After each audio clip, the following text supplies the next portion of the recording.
26 on the calendar in the matter of Marion versus Lauterbach.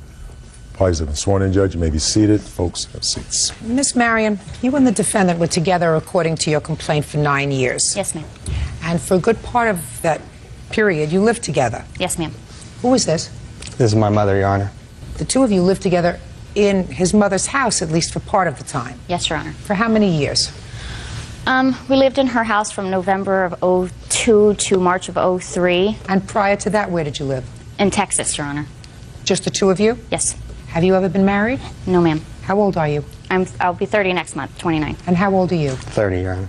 Your lawsuit, Miss Marion, claims that when the two of you separated, when you moved out of his mother's house, he retained some property that belongs to you, that was your property. Yes, Your Honor. You want it back. Yes, Your Honor. Mr. Lauterbach says that you took whatever you wanted, whatever you left was either his property or property that the two of you accumulated during the course of your relationship, and he is counterclaiming. His counterclaim is for damage that your dogs caused to his mother's landscaping, and he said that there was some sort of an agreement that the landscaping would be refurbished by you after you left, or if and when your dogs did any damage to the property. I read Mr. Lauterbach's answer, and I read it very carefully, so I have to ask you a few questions just for my own curiosity that really have only a marginal piece of interest for the case. Okay. But for me, it's fascinating. Okay. You look like an intelligent young woman. Is that right? Yes, ma'am. Mr. Lauterbach says that about 6 years ago, you had told him you wanted to marry, you were interested in marrying and starting a family, and he said to you 6 years ago, I'm not interested in marriage. Right. And the reason that the two of you separated recently, by the way, what month did you separate? August, Your Honor. The reason you separated and the reason you left is because you once again said to him, I want to get married, you know? Yes, ma'am. My clock's ticking. I want to get married. And once again, Mr. Lauterbach said, listen, I don't think you heard me the first time, dear. I told you I wasn't interested. Yes, ma'am. Is that right? That's about it. Yes, Your Honor. So the first thing I'm going to tell you is I'm going to tell you and everybody else who may be within earshot of these words. When a man says, I'm not interested in getting married, they usually mean it. Okay. All right? Sure. And unfortunately, life is not fair.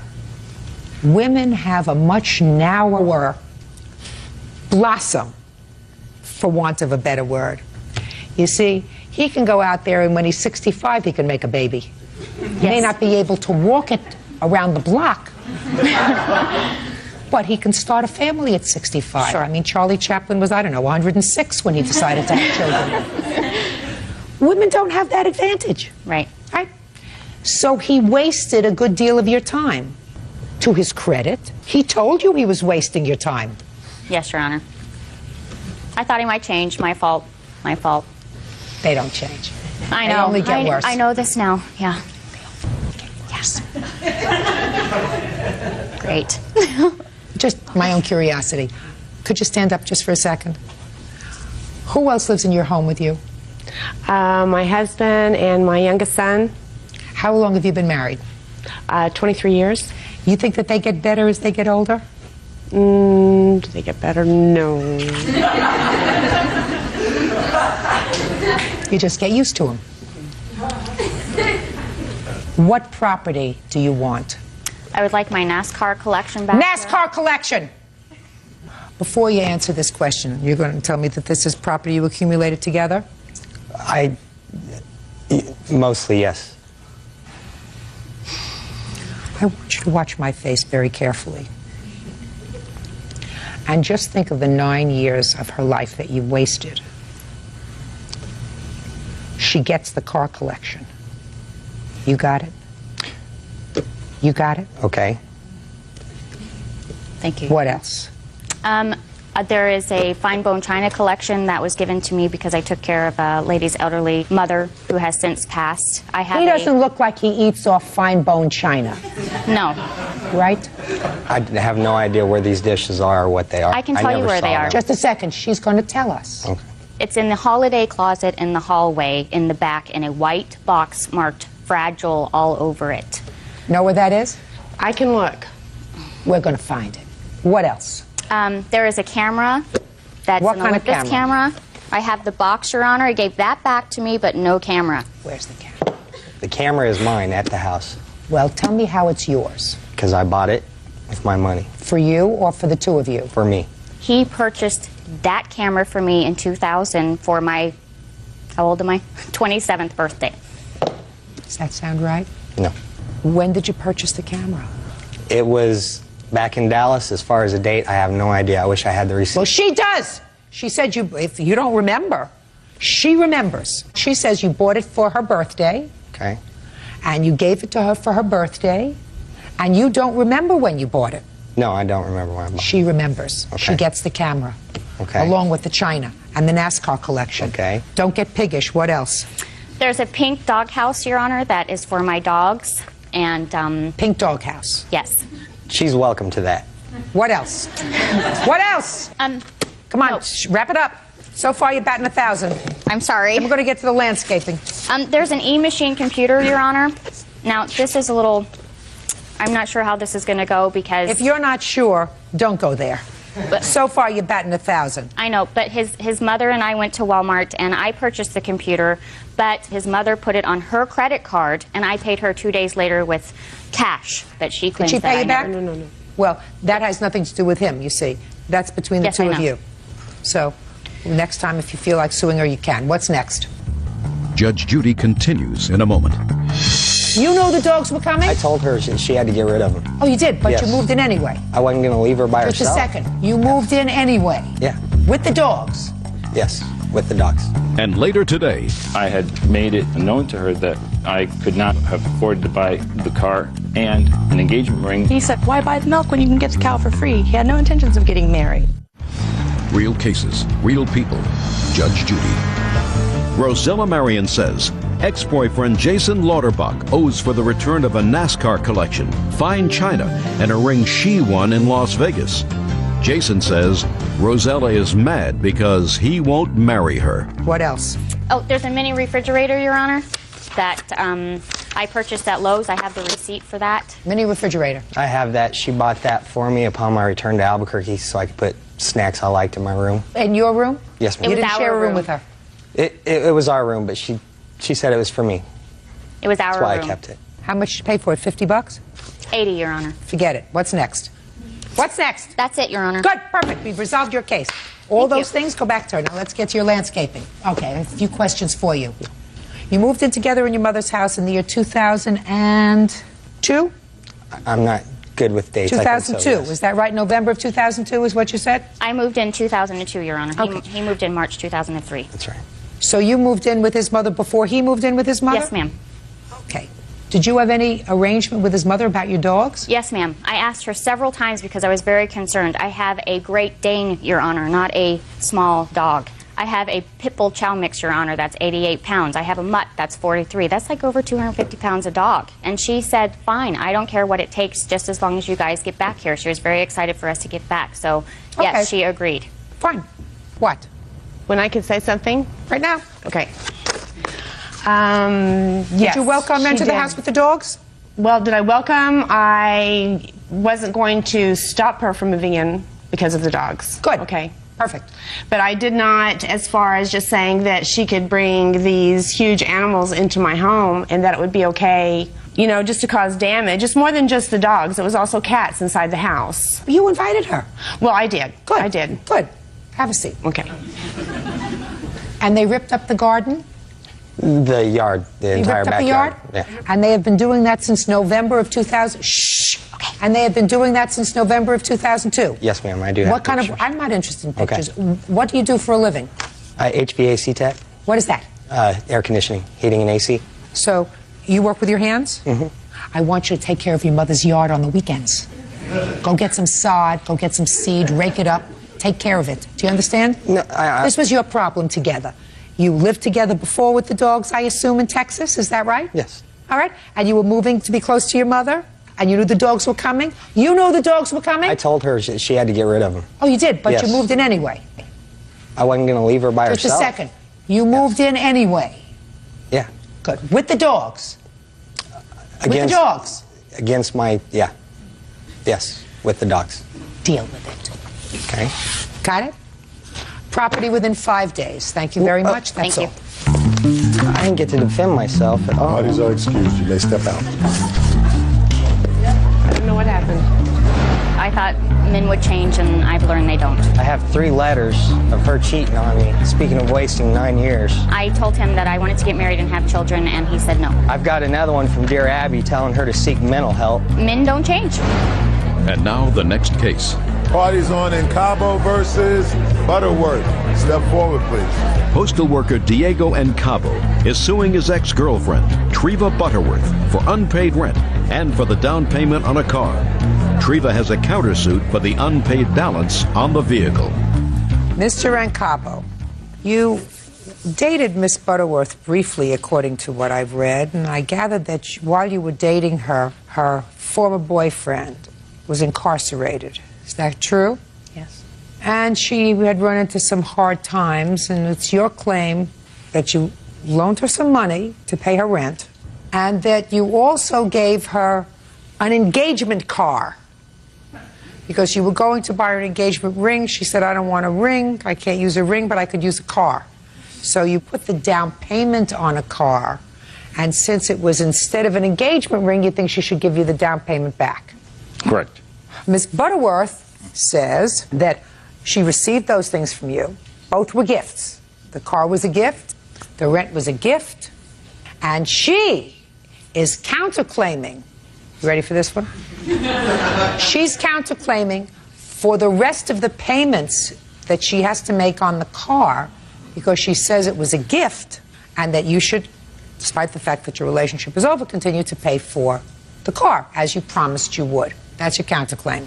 Yes. Okay, so I need some dates from you. You started to date Miss Butterworth when, sir? Approximately by my birthday, which was January 6th of this year. When did your boyfriend go to jail, Miss Butterworth? He was incarcerated for 18 months. It was 2002. Starting when? March of 2002. Okay. You have children? Yes, I do. How many children? I have 3. Did they all 3 children live with you? Yes. Are any of the children of the boyfriend who was in jail? Yes, 1. The youngest? Yes. Is this the boyfriend? Yes. So, when was the boyfriend released from jail? July 27th. When was the car purchased? On July 11th. Tell me the circumstances surrounding that, Mr. Ancabo. Okay, well, a family member had the car and was looking to sell the vehicle. We both took a look at it and decided that we wanted to buy the car. Were you living with her at the time? Yes, I was. Go ahead. And so on that date, we went over to her parents' house and we signed the contract. I made payment on the car and we took possession of the car. So? I had made it known to her that I could not have afforded to buy the car and an engagement ring, so I had asked her which one did she want. She said it was okay to get the car and that would be her engagement ring. Yes, go ahead. He said, why buy the milk when you can get the cow for free? Why what? Why buy the milk when you can get the cow for free? He had no intentions of getting married. Why don't you tell me your version of what he said to you when he bought the car? First of all, my dad had sold his car and I detailed it for him. And he was like, oh, wow, if I had the money, I'd buy that for you. And he wanted quite a bit more, and he didn't want to have payments. So when my stepbrother was selling his car, he says, oh, that's a great car. He went over, he took a look at it on his own with my stepbrother, came back, that's great, it's immaculate, it's, oh, what a steal, he's going to give it to me for $2,500 since I'm buying it for you. And I was like, well, did you drive it? He goes, oh, no, I didn't even get in the car and start it up. It looks so good. I just knew I had to have it. All right. So July 11th, he purchased the car. Boyfriend got out of jail July 27th. How long did it take for the boyfriend to move back in with you? He still hasn't moved back in with me. Well, he's here today. Where did he sleep last night? He stayed the night with me last night. Excuse me? He stayed the night with me last night. Of course. So, whether he moved in with you or whether he didn't move, how long did it take him to come back into your life? I believe he contacted me a day or 2 after he was released. And then? He wanted to see his son. And then how long did it take for him to move out of your life? It was probably 3 or 4 weeks. And by that time, you've had the car for about 3 weeks. Correct. Right? I just want to know about your counterclaim. You don't get the money. We don't have engagement cars, sir. You have engagement rings and you have cars. There's no issue that this was a loan. This was not a loan that you made for her. It was some sort of a hybrid of something. I don't know what it was. You certainly didn't take into consideration that he was getting out of jail July 27th and you were going to be nudged out of bid. So the car is a total wash. Your down payment, sir, is gone. Finished. Over. Got it? Now let's talk about the rent. You say she owes you for rent. Tell me about it. Well, the month after we started dating, the defendant had made numerous references that Look at me when you look at me when you're telling me the story, sir, so I can tell whether you're telling me the truth. Yeah, she kept insisting that we move in together because she didn't want me to live, out of two houses. She kept. Was she working at the time? No, Your Honor. She needed somebody to pay the bills. Yes, Your Honor. And it was a short term because he was getting out of jail in July. Yes. Keep going. But she had already given me or sent me letters that told me that she was never going to get involved with her boyfriend again, that she actually sent a letter to him while he was in prison saying that it was over. He didn't believe her. I believe it. And she didn't mean it. I did mean it. Keep going. When the March rent was due, the defendant didn't have the money to pay the rent, so... Were you living there with her? Yes, I was. So you paid the rent? Yes. So? You think she made a fool out of you? Yes, I do. She probably did. What does that have to do with the court? You moved in with her. You paid the rent. You knew she wasn't working. You were supporting her. Correct. And the 3 children who lived with her, including his child, if she wasn't working. Then he came back. And she said, toodaloo, go. Then you say to yourself, I'm not going to do that again. I'm not going to be stupid again. She took me for a ride. But that doesn't mean that courts compensate you for that. Do you understand that, Mr. Incabo? Yes. Now, Ms. Butterworth, do you honestly believe that a court is going to give you the payments for the car that remain outstanding? I think that he is responsible for that car, yes. He gave me that car. He didn't give me that car half paid for. He gave you the car in anticipation of the two of you being together. That was not your intention. Many, many, many, many things. Good. Many, many months. Then, Miss Butterworth, And then I want you to... told him- Am I speaking? When I'm speaking, you don't.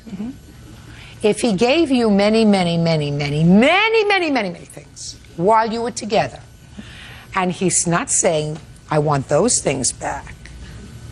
Those were gifts. We haven't spoken about those many, many things. You don't want to be responsible for the car payments anymore? No. Good, then give him back the car, and he'll take over the rest of the payments. Do you want to do that? No, I don't. Then make the payments. Thank you very much. Can This I case is tell you over. something? No. Okay.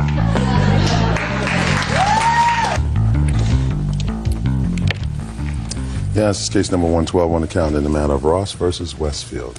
Parties have been sworn in. You may be seated. Gentlemen, have seats, please. Mr. Ross, reading between the lines in your complaint, I gather that you and the defendant dated briefly while she was separated from her husband. Yes, ma'am. And it is your claim that during that time, you loaned her a television set and a telephone.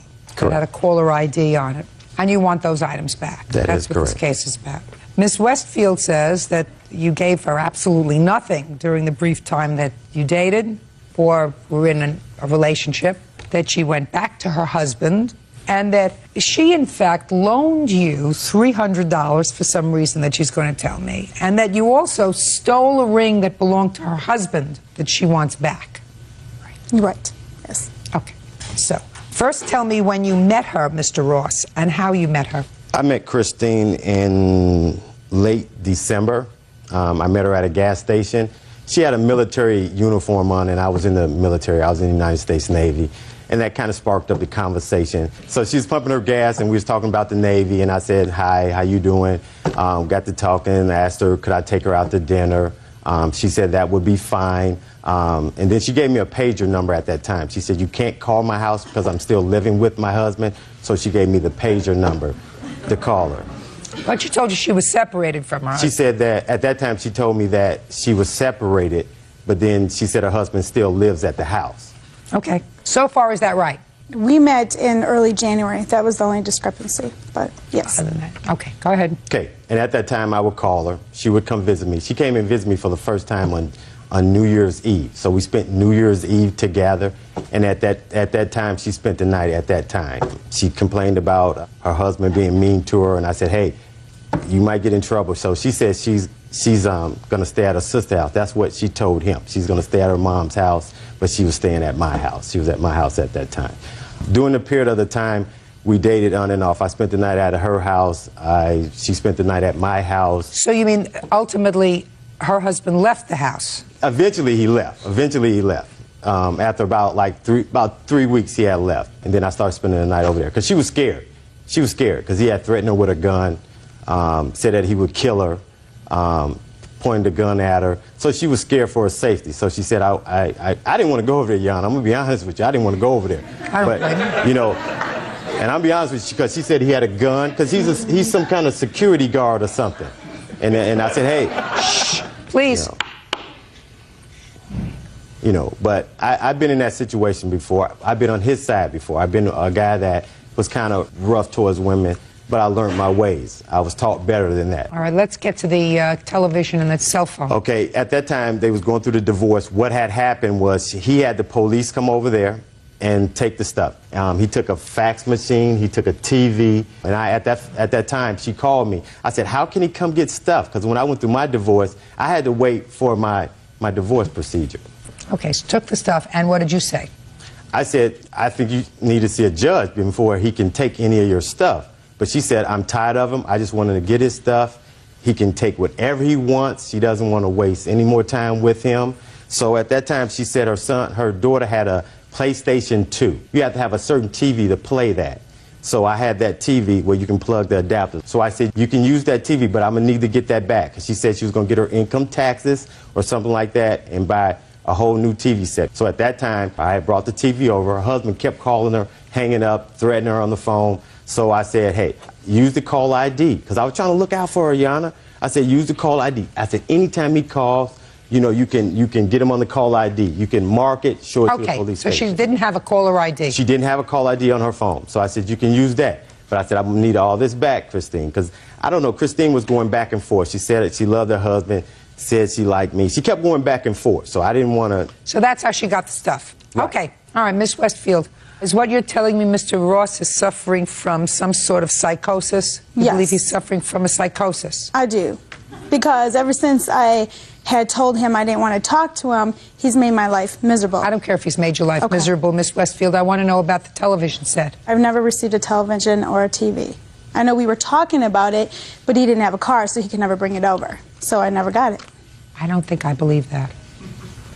Well, because if you're going to make up a story about owing money, owing property, you wouldn't make up a story about things that are so cheap as a television and a cell phone. You would say she said she needed money for a lawyer. I gave her $1,500. She needed money to pay bills. I lent her $2,000. This story that your husband came, cleaned out the house, took the TV, all sounds right to me. And he doesn't look like a psycho.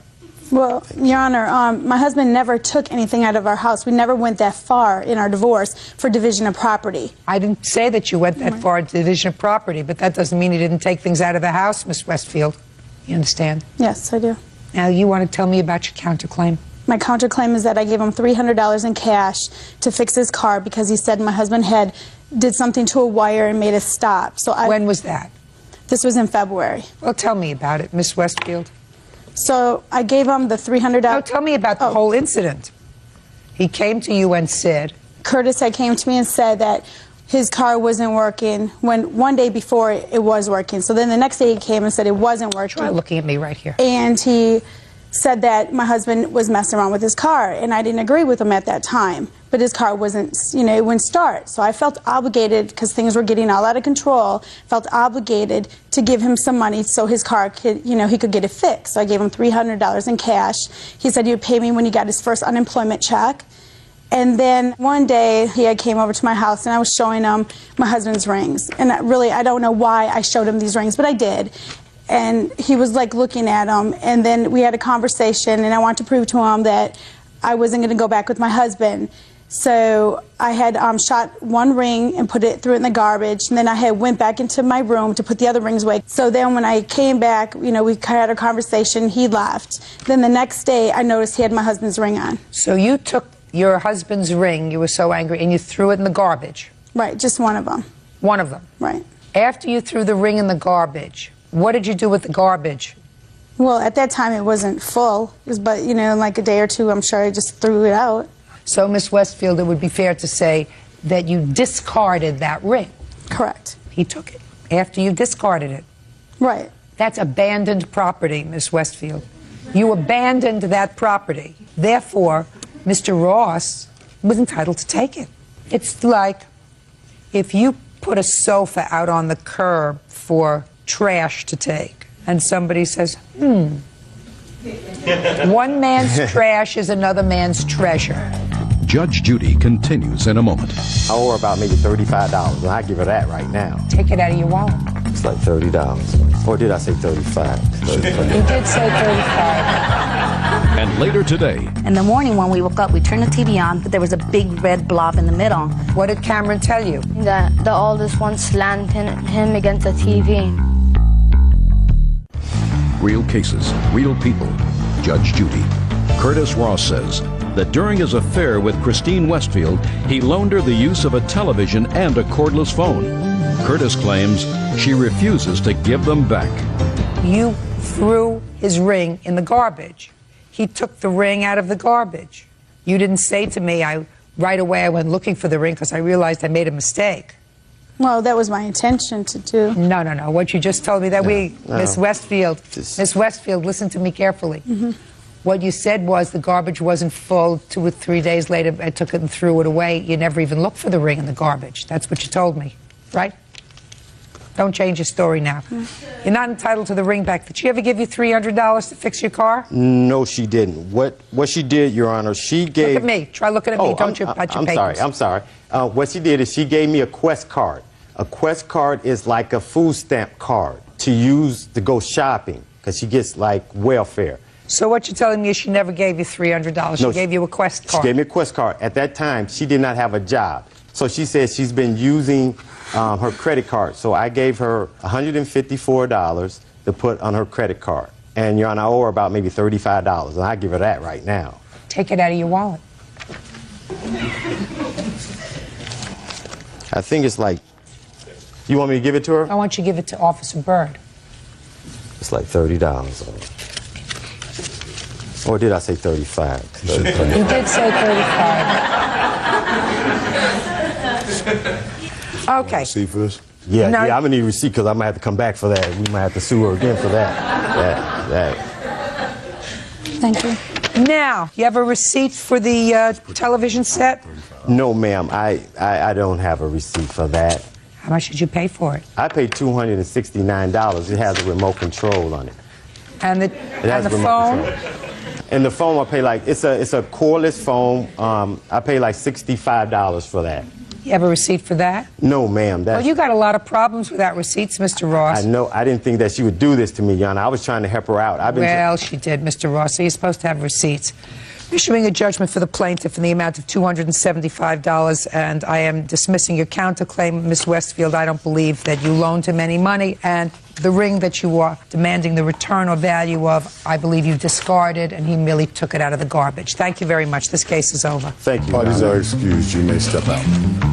I knew I was going to win. I'm very upset. Because she's been lying through this whole thing. It was all just a big lie. I tried to help her out, and it turned around and it bit me. You know, he's making everything up to make me look bad. I think she's in a terrible situation. And now the next case. All parties in the matter of Camper versus Iglesias. Step forward, please. Accountant Colleen Camper is suing her former landlords, Eloisa and Paul Iglesias, for the return of her personal belongings. The defendants are countersuing, claiming Colleen's children broke their widescreen TV. Mrs. Camper, you and your family rented a room from the defendants. And according to your complaint, they kept your property when you moved out. You want your property back. Mr. and Mrs. Iglesias, I don't think deny the fact that they have your property. You have their property? Yes, we do. Yes. What kind of property do you have that belongs to Mr. and Mrs. Camper? There's some of their clothing, a computer, a couple of shelves, and pretty much it. I have a list. Let me see. And this is just a generalized list. Did you know each other before you rented this room? No. How did you find the room? The neighbor across the street introduced us. Okay, and why were you looking for a room? Had you been evicted? We were supposed to be moving into another house that the neighbor across the street owns, and 2 days before we were going to be moving in, all of a sudden the girl that was supposed to be moving out didn't move out. So then we already had given our 30 days where we were at. All right, she's got another story. In any event, you moved into their room. What kind of rent were you supposed to pay? $600 a month. Now let's get to the counterclaim. Counterclaim says that they owe you for rent because they didn't give you 30 days notice. No, they didn't give us a notice. Okay, fine. Excuse me. Where is the lease that they have that requires them to give you notice? It was a verbal agreement. No. You want them to give you notice, you have to give them a lease. Other than that, they're month to month, they can leave whenever they want. So you're not entitled to rent because they didn't give you 30 days notice. So let's eliminate that. Let's go to damage to the television set, because that's what really this whole case is all about. You claim that their 2 children damaged your 50-inch television set. I'm ready to hear evidence of that. We went to a party. We didn't come home till about 12 o'clock at night. When we came home, her children were unattended downstairs by themselves watching our TV. And I had asked her when she moved in to please be careful with the TV because it's my husband's favorite TV. And she said, don't worry. You know, that's why we put a TV in their room. Every room upstairs has a TV. Okay, so the children were downstairs watching television. Do you remember what they were watching? Yes, I bought a movie, Daredevil, and they were watching the movie on DVD on our TV. Okay, so they were watching it, and it was working? Yes. So? Well, it was working, but we thought it was the video that we had purchased. There was a big red blob in the middle, and we didn't pay attention to it. We thought, okay, well, it's the DVD disc. We'll just turn it back to the store and get a new one because it's broken. In the morning when we woke up, we turned the TV on. The dot was still on there. And my husband kept switching the channels, and he says, well, there's something wrong with the TV. And then that's when my son told us what the kids had told him. And then she came down. Just a second. None of that's right. Step up. Tell me your name. Esteban. Esteban, you weren't at home that day, is that right? I wasn't home. I wasn't home when that happened. Did you speak to the boys? Yes. Which boy did you speak to? Cameron. Which one is Cameron? Step up. When did you speak to Cameron? The night when we were downstairs. And you found that there was this dot on the television set? Yes. What did Cameron tell you? Cameron told me that the oldest one slammed him against the TV. That his brother slammed him? Is that right? No, that is not right. What did your older brother do to you? We weren't playing around that day. We were sitting down and watching that TV, watching the TV. Come up here.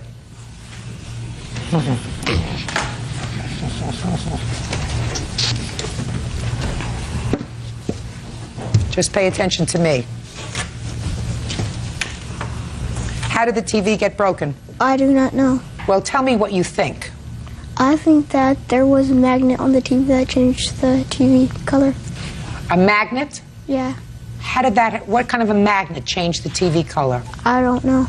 I'm just saying that could have happened, what I thought happened. Mm-hmm. So, Estefan is lying when he says that you told him that you were fooling around with the TV. Yes. Is that what you're telling me? Yes. Okay. When they came home, what were you watching?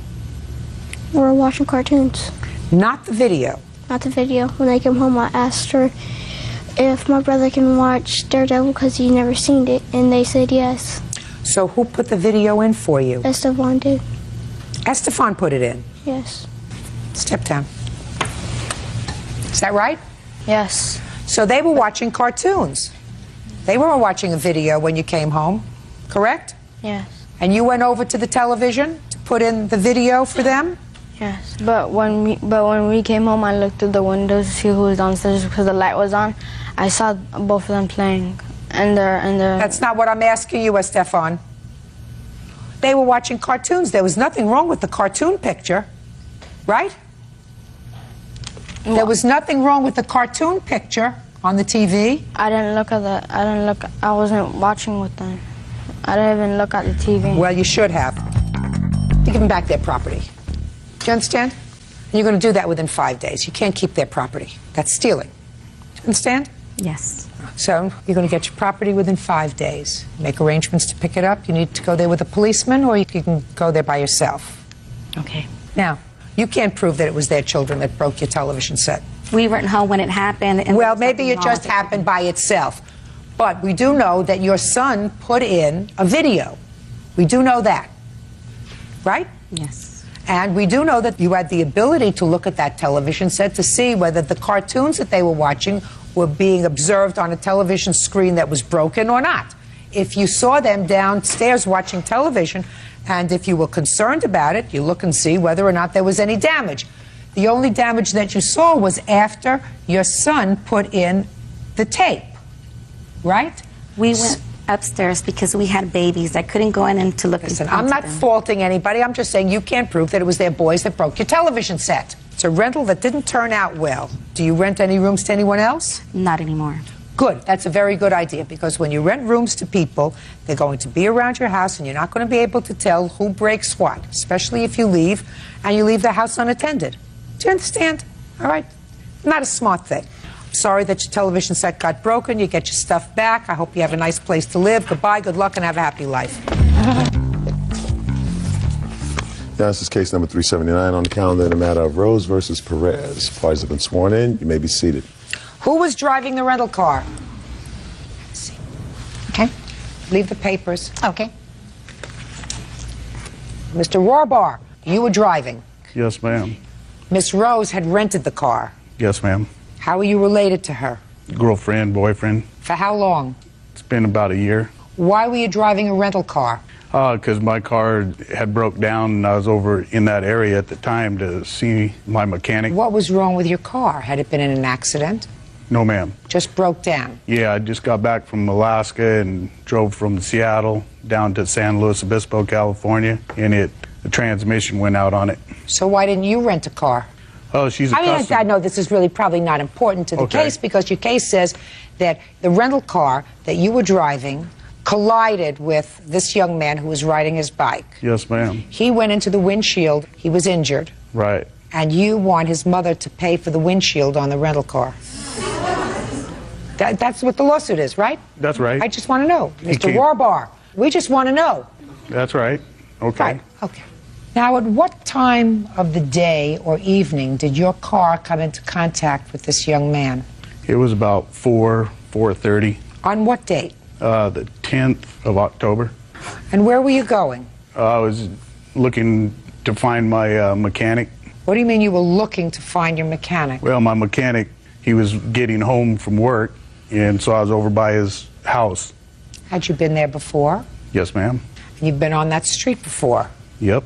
What had you done prior to 4:30 that day? Well, I already been over to the house. What house? To my mechanic's. What time did you go to your mechanic's house? Somewhere right about 4 o'clock. He was not there, so then I drove further, and then... Drove further where? Out by Los Osos Valley Road. What did you go there for? To spend more time waiting. Why didn't you just sit in front of his house? Well, I just didn't do it.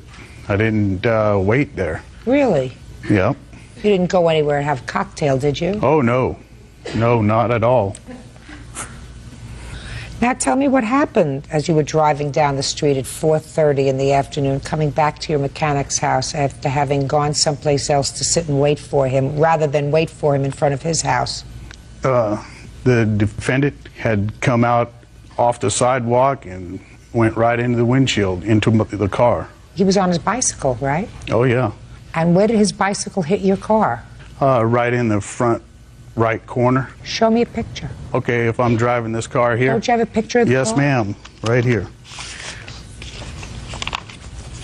There's the windshield, and there's a little dent right here. And I had spotted a footprint on that back window.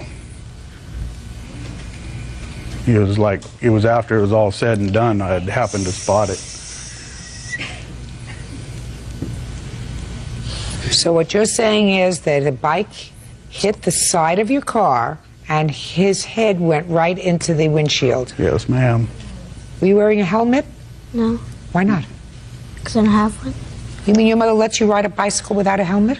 No. You took the bike without her permission? Yes. Did you take the bike without her permission? Yes. Whose bike was it? My cousin's. How old is your cousin? 5 years old. 5? How old are you? 8. You don't ride a bicycle? Yes. Well, my question is, where's your helmet? You let him ride a bicycle without a helmet? He was not supposed to leave the house. I don't care if he wasn't supposed to leave the house. He rides a bicycle. He says he doesn't have a helmet. He doesn't have a bicycle. He has access to a bicycle, madam. I You have a young cousin that lives with him? Yes, I do. Who has a bicycle? Right. The bicycle that went into this car. Buy him a helmet. Well, okay. He could have been dead. Yeah, thanks to him. So let me ask you this question, madam.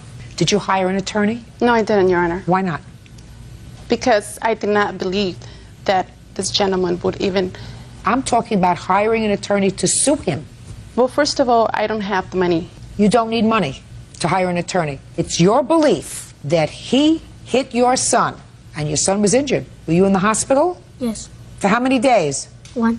You start out with the premise that if a car hits a child, it's the car's fault. You understand that? Yes, ma'am. When you're in a residential neighborhood, which this was, with that cars parked along the sides of the street, Yep. and is it your statement that he came out from in between one of those cars? It was right out of a driveway, right in front of a car. So there are homes and a driveway and cars. And you're supposed to be able to, when you're driving in a residential area with a posted speed limit, you're supposed to be able to stop your car on a dime. Because 99.9% of the time, when a car hits a kid, it's the car's fault. Well, the speed limit was 25 in there, but I was not doing 25. I just wanted to state that. Well, you don't know that at all. What's that? That you were not doing the speed limit or you were going over the speed limit. I don't know that at all, because until this incident happened with this young man, you weren't much paying attention to how fast you were going. You were going at a reasonable rate of speed. You were coming back to look for your mechanic after having gone for a little ride around. And you're not paying much attention to whether you're going 10 miles an hour or 15 miles or 20 miles an hour. Judge Judy continues in a moment. She wasn't a witness, but she's a neighbor, saying the kid's always riding the street. And other neighbors have said that it's a wonder they haven't hit him because they dart out. They didn't. He did. And later today, she had some sort of words with your brother. You went over there to straighten it out. Correct. And it is your claim that he kicked your car. He says he hit you, but he didn't hit your car. real cases, real people. Judge Judy. Donald Rohrbaugh says he was driving a rented car when 8-year-old Brandon Perez ran into him with his bicycle. Brandon says it was Donald who ran into him. Why weren't you driving? I wasn't driving because...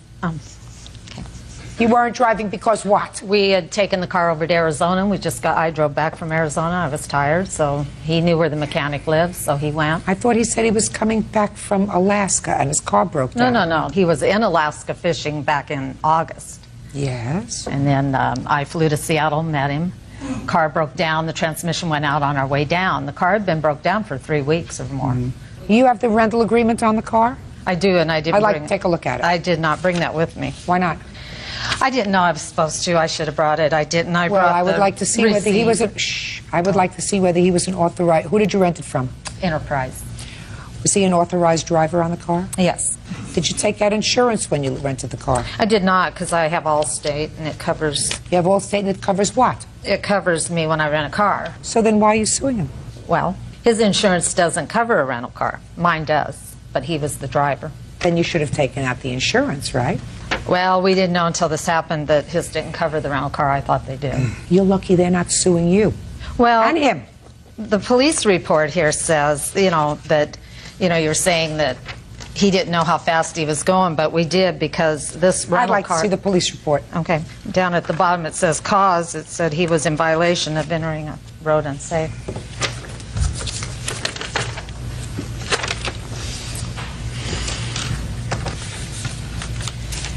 Your Honor, I know you don't like statements, but I do have one from a neighborhood. She wasn't a witness, but she's a neighbor, saying the kid's always riding the street, and I have a copy of that. She couldn't come because of her work. I believe kids always ride in the street. Miss Rose, that's what I'm saying to him. That's what kids do. But she's saying that she and other neighbors have said that it's a wonder they haven't hit him before, because they dart out. They didn't. He did. Excuse me, Your Honor. My grandson doesn't ride in the street. Just a second. I have grandchildren that ride in the street with a helmet. I don't. Miss Rose, you made a mistake. The mistake was, if you let somebody else drive a car that you've rented, You have to make sure that they have insurance so that if you have an accident in the car, then the damage to the car is covered. What I'm telling you is, you're lucky they're not suing you. They may not be successful, but in the minds of most people, as between him and your car's supposed to be careful. This is a pretty serious impact. It smashed a windshield. And if what you're saying is he was coming out of a driveway, that's not a very long way from He a was hill doing and a wheelie off the side, and he's going very fast. And I have a perfect driving record. How do you know? Just a second. How do you know he was going very fast? He was flying in the air, fast. That's why he was flying. How can he fly? Off this curb. It wasn't down the driveway. It was off the curb. Then you saw him before. I saw him when he hit the car. Then you saw him. No, if you saw him when you hit the car, that's not seeing him before. Well, I Miss saw him, Rose. but I was the passenger. I said, well, if you saw him and you were the passenger, then he should have been going slowly enough so that he could have stopped. And that's what I'm saying to you. What do you want? I was just going to say, I mean, he came out of there real fast. I mean, he was pedaling hard. Just a second. You saw him pedaling hard? Oh, yes, ma'am. Then you should have been able to stop if you were going slowly enough. In a residential neighborhood, sir. That's what I'm saying to you. This may not be sufficient for him to have a successful lawsuit against you, but I'm telling you, it's the height of chutzpah for you to sue him for going into your windshield. Your case is dismissed. That's all. Goodbye. Parties are excused. Okay, thank you. Thank you. It's true. I was in a residential area. I know there's kids around. And, I mean, what do? Just stop? Just not move in the residential area? It's amazing how can an adult sue a kid for driving his bicycle or riding his bicycle and expect to get money after hurting my son. Says she owed him money, so he kept it. All rise. Order in the court. Order. Your Honor, case number 483 on the calendar in the matter of Wiley versus Wiley. Parties have been sworn in, Judge. You may be seated. Sir, have a seat, please. Miss Wiley, the defendant is your brother and co-defendant is your sister-in-law. According to your complaint, they stole a motorcycle that belongs to you. Yes, ma'am. And a few other things. They said they didn't steal anything from you. They said that the motorcycle was given as partial payment for a debt that you owed them. Is that right? That's right, ma'am. All right. What were they doing with this motorcycle in their possession? I had just came back to Modesto, and I had a lot of my stuff stored at my daughter's grandfather's house. And we restored the whole bike. We put it all together. And then I had to move to Reno, you know, so I was gathering all my stuff up. I had no car. I just got out of a program. Oh, my house got robbed, so I didn't want to bring it to my house. And my brother said, well, if it'll be okay at my house, you know, bring the bike here. And he pulled it in there, and we loaded it up on the truck. And I asked Marcy if it would be okay if my bike stayed here. And she said yes, so my bike stayed there. And then I came back the next week. I was all getting ready to leave to go to Reno. And he tells me that I ain't taking my bike. And he shows me a pink slip with him and his wife's name in it. And then he pulls my hair, socks me, and then I fell on the ground, and then my shoes, whatever, and he pulls my hair all the way out to the door in the front of the house. And so I went down there, and I called the police, and I asked the police, what could I do? And he said, since he forged his name and had the pink slip put in his name, that I could file charges against him. But I didn't do that. Then I went back, and he said he had my go-kart motor sold. So I brought him my go-kart motor, and there was nobody there to buy the go-kart motor. So I left the go-kart motor there, and then I went back and I told Alan that, you know. Just a minute. So after you say that he pulled your hair and did all these terrible things to you and called the police, then you say you brought your go-kart motor over there for him to sell. Just a minute. I'm just getting the sequence of events according to what you say to me. So after all these terrible things happened to you. That was before. Before I got beat up, he had my go-kart motor. He had all my Harley parts. He had the brand new parts that I'd put on there. He had everything. Are you still in a program? No, I've been clean for almost 2 years now, and I'm substance abuse counselor now, and own my own rehab program. Mm-hmm. Did you buy a car from your brother? Yes, I did. And what was the total purchase price of the car? $1,500. Not according to you? No. Nope. What was the total price of the car? $2,000, ma'am. And that's your defense to this action? Yes, ma'am. that you sold her a car for $2,000. Yes, ma'am. When? June 97. What kind of car was that? A 1989 Chevy Camaro. And she paid you $1,500 towards the car. That's correct. And gave you the motorcycle in parts. She signed a document stating that for the $500. Can I see that, please?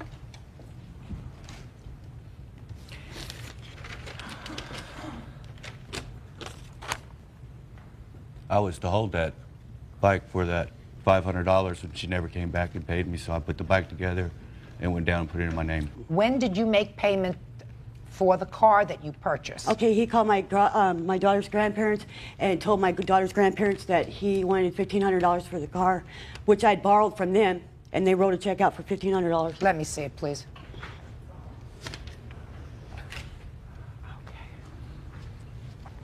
If it was $2,000, I would have gave him $2,000 because they have enough money to give him $2,000. And my dad Sir, and him. Who is Elsa Nance? My wife. I'm certain she didn't mean that this was June 12, 1979. I'm sure she meant June 12, 1997. Oh, that was. I assume that that is mistaken. It was a mistake. Is that right? Okay. I even called Robbie and asked him whose name should I put on the check, his or Marcy's, and he said his. So that's exactly the sum of money that Elsa wrote the check for. Did you have a conversation with him? Yeah. Tell me about the conversation you had with the defendant. Okay, I called him up and I asked him, I says, okay, you want $1,500? Who should we write the check out to? He said himself.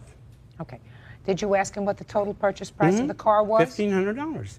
He says that the total purchase price was $2,000. No. He told me $1,500. That's exactly what Elsa wrote Did you have the a check out conversation with for. him? Yes, ma'am, I have. He said that all he had is $1,500 to give me, and she has to worry about giving me the other $500. And that's exactly what she said.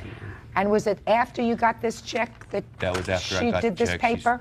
That's right. I told Okay. Alan that. Alan Now, told me. Miss Wiley, I want you to look at this document, please.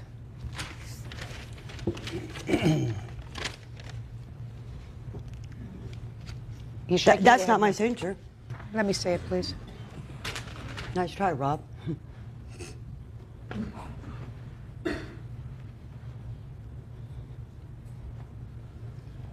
This is your signature. No. Oh, yes, it is.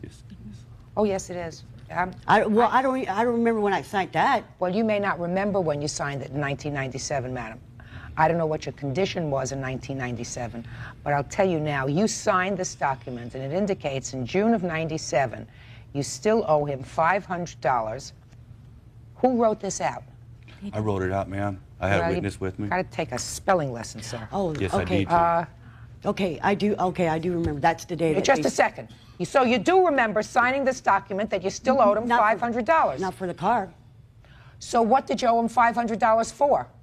I don't. You don't remember? Well, I don't remember. Listen, Miss Wiley, It wasn't for I the don't car. know what your condition was. It's wonderful that you've been clean and sober now for a long time and you're a substance abuse counselor, but I'm telling you that in June of 97, you signed a document indicating that you still owed your brother $500. This document says for a 1989 Chevy. Now, is that what she purchased from you? That's right, ma'am. Okay. You signed it. I did. Well, then stop giving me a lot of baloney. So now you remember that you signed it. Yeah. And you signed it in the same month that this gentleman gave you $1,500 for the car. Right. Judge Judy continues in a moment. This is probably not a very important point, but these two documents that you showed me, a poster, you should be poster children for staying in school. Yeah, I understand that. Yeah, right. Real cases, real people. Judge Judy. Helen Wiley claims her brother, Robert Wiley, and his wife Marcy have her Harley Davidson. She wants it back. Now, tell me your end of the motorcycle story, please. Well, the motorcycle came off of his property. It was stored already, so it was in a barn. So they dropped it off in my pickup truck for the partial of the We payment. dropped it off? Miss Wiley. Shh. Go ahead. To hold the motorcycle until she came up with $500, which she disappeared on me for about 4 months and finally gave me a call at my house. I go, well, you got my money.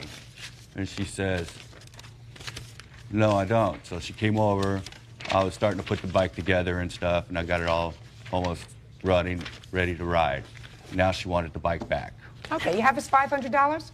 My question is, I gave him $100. I gave him $100 because I asked him how much do I owe you for my bike being stored at your house, and he said $200. So I gave him $100, and here's a receipt. What did she give you $100 for? She didn't give me no $100. Let me see. Here's the receipt right here. Let me see. And then I went there. I know. All right.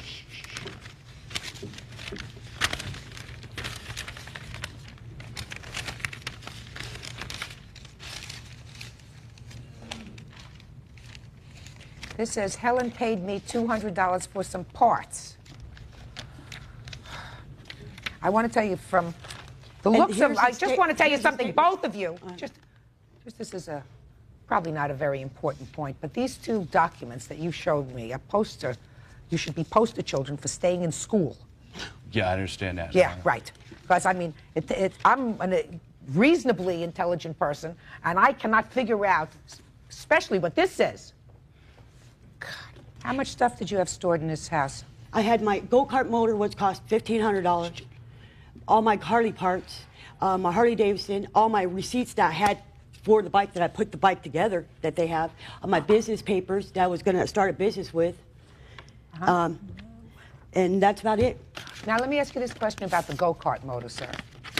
We've asked her to take the go-kart motor several times. About a year ago. We do not That's want a lie. that. Okay. So you have, listen to me. You have no problem with the go-kart motor? No. Oh, no. Fine. You asked her to take it a while ago? Yes. That's a How lie. big? You're irritating me. How big an item is this go-kart motor? I have a photograph of it. I see. And it's also caused grease damage to our garage floor because it's leaking oil. Okay, so this is a big motor, and Yes. you want her to come and get it. We've asked her several Fine, times. you have 5 days to go and get it. Am I Harley too? No, I haven't decided on the Harley, madam. I haven't decided on the Harley. Now, do you have $500 to give him? Yeah. Fine. And as soon as you get your $500, which is why you kept the Harley, is that right? It was a disassembled Harley. It was disassembled. Here's all the money. We've invested parts, time, Let me see. labor into it. You live in Stockton, not Modesto, and those are my receipts. Excuses. Hey, if you talk any more to each other, I'm going to show you the door. Do you understand? So far, you're getting your go-kart motor back in 5 days. It's one of the things that you want, right? Now, when did he take possession of this Harley? What month, madam? I'm not sure the month, Your Honor, what month it was. It was about 3-4 months after I bought my car, after I bought the car from him. Fine. What month did you buy the car from him? In June of '97? Yes, that's what the check is dated. That's what this note is dated, June of '97. So July, August, September. So somewhere between September and October of '97. Correct? Yeah, it was November. It was November? Yeah. It was November. What date? It was in late August, early September. Well, at that time, in late August, early September, you said you were going to hold the Harley until she gave you $500. Is that right? That's correct. Is that right? Right. So she wasn't giving you this Harley. You were holding it until she... But she approached us later and says, well, I can't give you the $500. That's not true. Just say it. Yes. Can you take, as the bike as full in payment? And there was a disassembled bike. Okay, just a second. When did she say that to you? That would be at the beginning of September. That you didn't give her very much time to get the $500 together. No. I don't know if she had that. I don't even know if she knows where she was the beginning of September of '97. Do you know where you were the beginning of September of '97? Yeah, I'm trying to get my life back together. That's what I figured. Judge Judy continues in a moment. What's the nature of your disability? I broke my neck and my back, and I had my arm cut off. What the hell do you need a motorcycle for if you're disabled? Closed captioning, sponsored in part by Real Cases, Real People, Judge Judy. Helen Wiley wants her Harley Davidson back from her brother Robert Wiley and his wife Marcy. All these bills are in September and October of '97, so you certainly didn't give her much of an opportunity. If you were just going to hold the bike, you gave her a month before you. Listen to me, and you didn't spend a heck of a lot of money on these parts, a couple of $100 at most. If any of those receipts are from Modesto, Harley-Davidson Park, that's where I'm from. They're from an hour away from Modesto. Those are my receipts, the stuff I've bought. No, they're not, madam. He All switched right, my seat. Ms. Wiley, quiet. I just want to spend 2 minutes Yes, on. there was. I want to spend 2 minutes on your nonsense counterclaim. You filed a countersuit here that sounds like a lot of nonsense to me, but I'm going to give you 30 seconds or less to tell me why you think I ought to waste my time to hear it.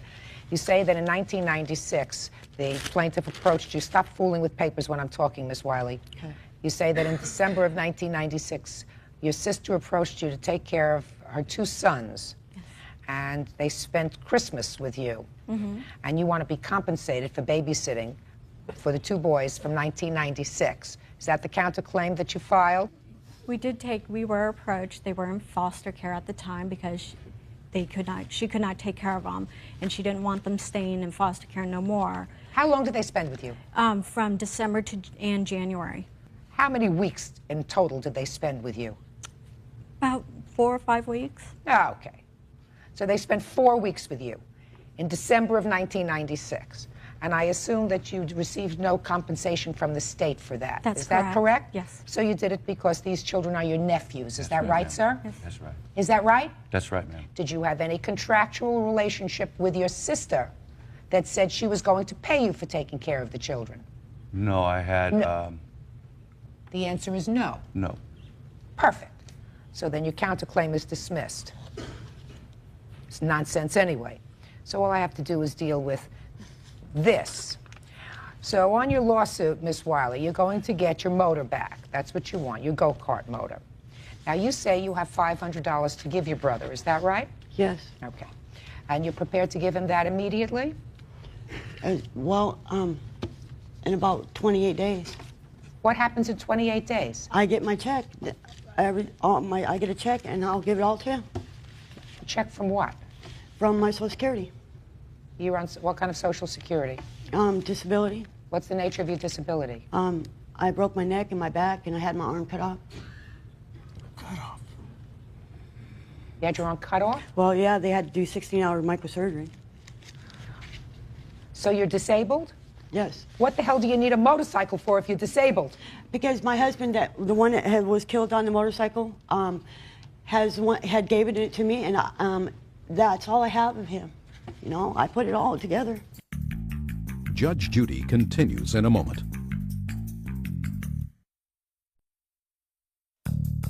Want justice? Call 1-888-800-JUDY. On the internet, judgejudy.com.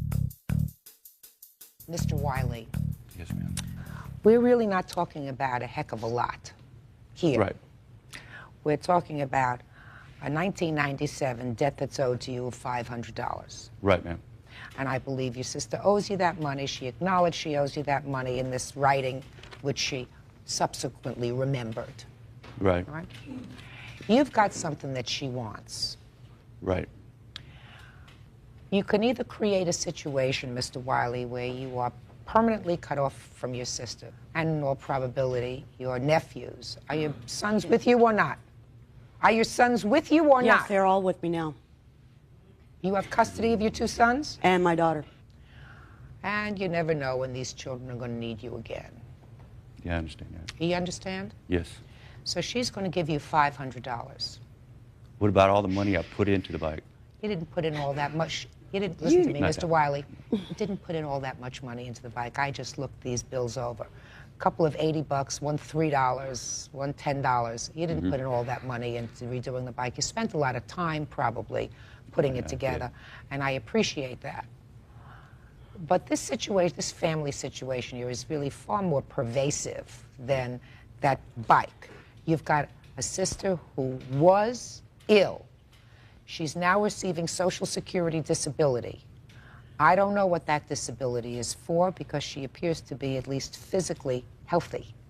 You only receive disability from the federal government when you are unable to work for whatever reason. So your sister has certain problems. you happen to be around. Now, she may never call on you, but your nieces and nephews one day might. She's going to give you the $500. You're going to give her back the bike. That's going to take place within 5 business days from today, when she's going to come and pick up both the bike and, if you have the $500, and the motor for her go-kart. I'll give her all that trash back. Thank you very much. That's all. Parties are excused. You may step out. Judge Judy continues in a moment. And on the next Judge Judy. All rise. Yeah, this is case number 89 on the calendar in the matter of Cizik versus Bowen. Parties have been sworn in, Judge. You may be seated, sir. Ma'am, have a seat. All right, Ms. Cizik, I gather from these papers that you were at some sort of a gathering and the defendant was there along with some other people. And you had had some words with somebody that the defendant overheard. She got angry. She came out and kicked and dented your car. Not only did she kick and dent your car, but according to you, she sort of kicked and dented you too. Yeah. She wasn't where she wasn't, I didn't know, I don't know her. She showed up. Just pay attention. Yeah, okay. She not only kicked and dented your car, but she also assaulted you. Is that right? Yes. You're only suing for the damage to the car. Now, you seem to admit in your answer that you did, in fact, kick her car. Yes, ma'am. So I'm going to ask you to tell me why. Well, I was upset. Let me hear, come on. And the confrontation we had was because she made racial slurs at a friend of mine. And did you overhear these racial slurs? He called me later, and we talked about it, and he was very upset. So I went over to where she was at. She was at Carmen's boyfriend's house. And I asked her, I went to the door, actually. She was coming out of the door. And I asked her if she was Kara, and she said no. And we argued a little bit, but What do you mean you argued a little bit? She You was said, like, are you no. Kara? She said no. She said... Then you said what? And I said, okay, and I went to the door, and she got in her car. Well, after Carmen opened the door, she's like, that was Kara. So I went back outside, and she had her window cracked, and she was still yelling stuff out the window. What was she yelling out the window? Would you like me to say exactly? She was yelling at something out the window at you. As far as you just told me, madam, what she said was, I'm not Kara. She went out and she got into her car. So something must have happened to cause her to be yelling out the car window. You must have said something to her. Well, I asked her why she said this to my friend on her way when she was getting in the car. Oh, so you did say something else to her? Yes. Okay. So she got into her car and her window was open a crack, and she was yelling back at you. And I was just angry, and I did kick her door because she wouldn't get out of her car, and she was Well, still why yelling. would she want to get out of her car? You were a lunatic who she never saw before.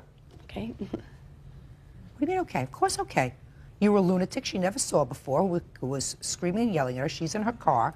You kick her car because you wanted to get out of the car. You were clearly out of control. What makes you be out of control over something? How old is this person who she allegedly offended? 23. Well, why didn't you let the 23-year-old take care of their own business? He's a very close friend, and he was upset, and I got upset about it. Let me see your car estimates, please.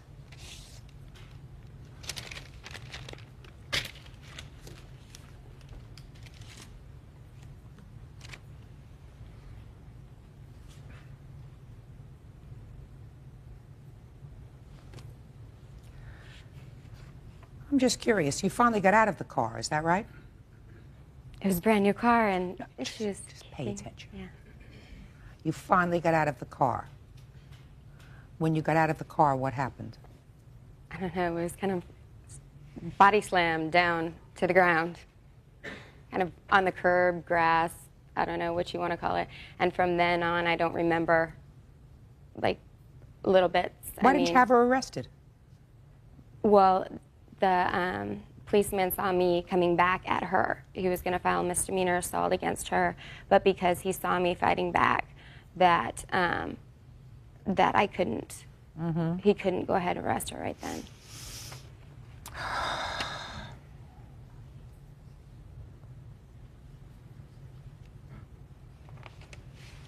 Were you present? Yes. Step up here.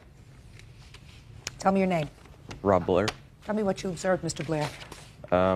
I was standing outside of the building when Miss Bowen came over, and Kara wanted to leave, but she was too intoxicated, so I told her just to go sit in her car, and she did, and then I saw Jamie come over and start yelling at her, and then started kicking her car door, and then Kara got out, and next thing I know, they're fighting on the ground. How many times did you see her kick the car? I'd say 3, if I can even remember. Okay. Were you there? Yes, ma'am, I was. Step up. Tell me your name. Carmen Brown. Yes. I was called over to my boyfriend's apartment, and he thought I could calm the situation down. And Calm what situation down? Kara was visibly upset. They had locked her out on the second floor balcony of my boyfriend's apartment. And she was out there shaking and crying. And I went out to talk to her, and she admitted that she had made the racial slurs in defense to herself because he had supposedly made racial slurs to her. And then he had called over to John's house, and we were talking to him, and then he clicked over on the other line. Just tell me what you observed about this incident. So clearly, she was drunk as a skunk because that's what it says in here. Yes, we also have the police report that states that she was highly intoxicated and very agitated. That has nothing to do with this incident. Her intoxication has nothing to do with this incident. I want you to tell me what you observed the defendant do to her and her car. Okay, I went outside. Kara was yelling obscenities out the window. She had cracked her window about that far, was yelling obscenities out the window. Can I say exactly what she had stated? Doesn't make any difference. She had called my friend. No, listen to me. Doesn't make any difference what she was saying out the window. The defendant confronted her. Yes. The defendant didn't know her, confronted her for no reason whatsoever. I want you to tell me what you observed about the defendant assaulting her and kicking her car. Jamie said, "Get out of the car." Kara's like, "No, I'm not going to get out." Continued to yell. Jamie then kicked the car door to get her out. She's, "Get out of the car." I know there was another kick. I don't know if it went to the window or the door. Kara then got out of the car, and they were fighting on the ground in the grass, not on the curb, in the grass. Then the next thing I knew, they were pulled apart. I had pinned Kara to the ground to discontinue the fighting. Said, "This isn't worth it. There's no reason to fight." Jamie was standing far away. I had pinned Kara to the ground. Kara then swung at me, called me names, was using racial slurs towards me, and I told her to knock it off. She said, "Well, you're not even helping your friend," and I said, "I'm protecting you from being hurt any further." And that's when the cops showed up, and it's in our police report that when they pulled up, I was pinning her to the ground. The plaintiff? Yes. Mm-hmm. Why don't you just take her inside? Because I was trying to calm Kara down. Jamie was just in a fighting mood, and she was standing there. Jamie, that's her, was in a fighting mood. Yes. She started this. She dragged her out of the car, right? She kicks and damages her car. You're her friend. You're here today. You're her witness. So what I don't understand is why are you pinning her to the ground? She's drunk. She doesn't know what she's saying. And you acknowledge that, right? Why didn't you just take her and move her inside? Is it because she was too violent? Judge Judy continues in a moment. And later today, He has a mother. He has a father. Instead of going to his mother and father, he picks on you because you're a pigeon and you just came into some money. That's correct. That's smart. real cases, real people. Judge Judy.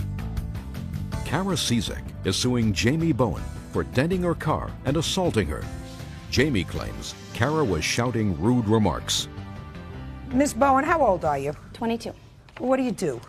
I just recently went into the reserves from active duty. Mm-hmm. Well, you better learn to control your temper, because what you did this day, there really is no excuse for.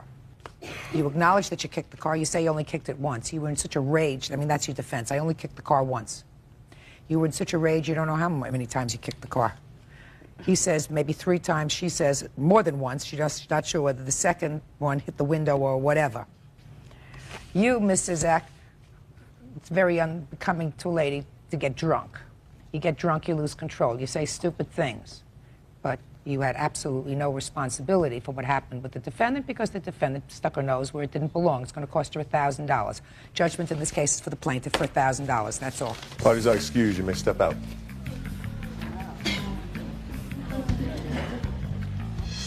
Don't get drunk and say dumb things, you know? I mean, I feel really bad about what happened.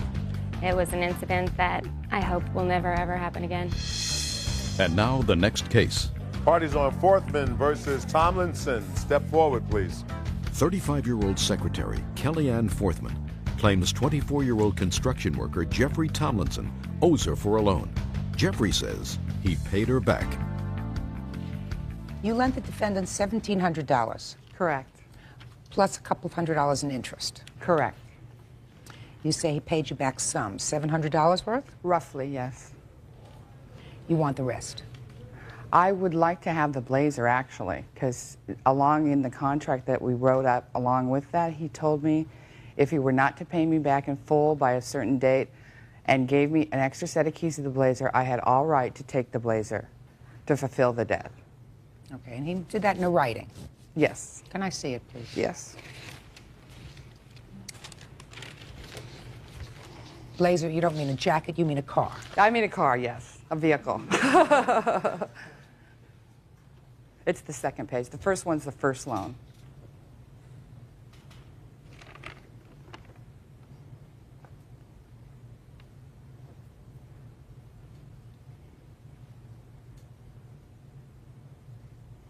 Have you seen this, sir? Yes, ma'am. So?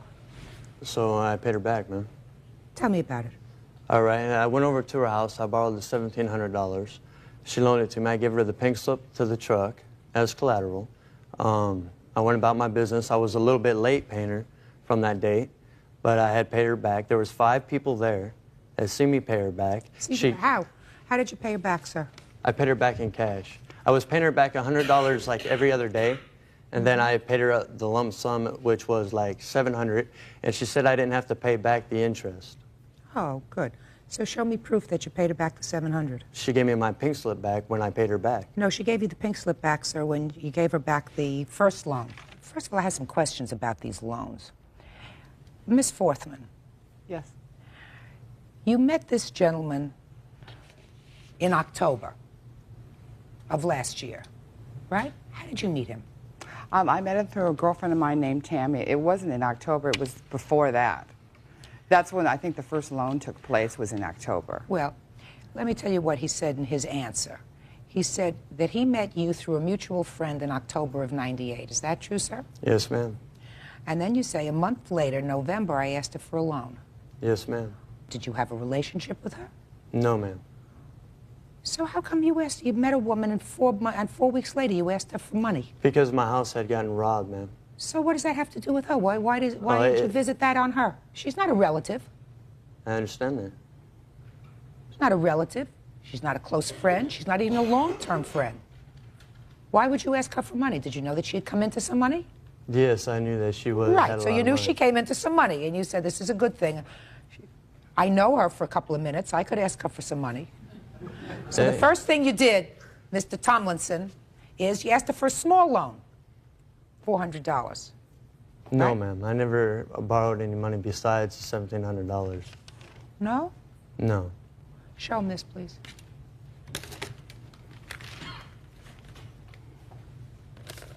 Look at the top, sir. No, I didn't sign that, ma'am.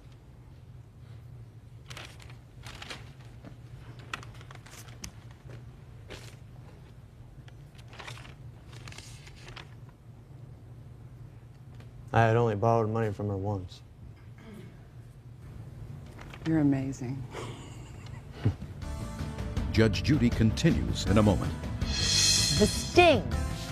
He got you for a little bit, and then he got you for a whole bunch more. He did. He sure did. Closed captioning, sponsored in part by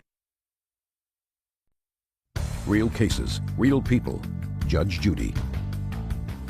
Kellyanne Forthman wants the money she loaned Jeffrey Tomlinson. You have any witnesses to this first loan? Yes, I do. As a matter of fact, I've got Jack here, and I believe his girlfriend was there as well. Mm-hmm.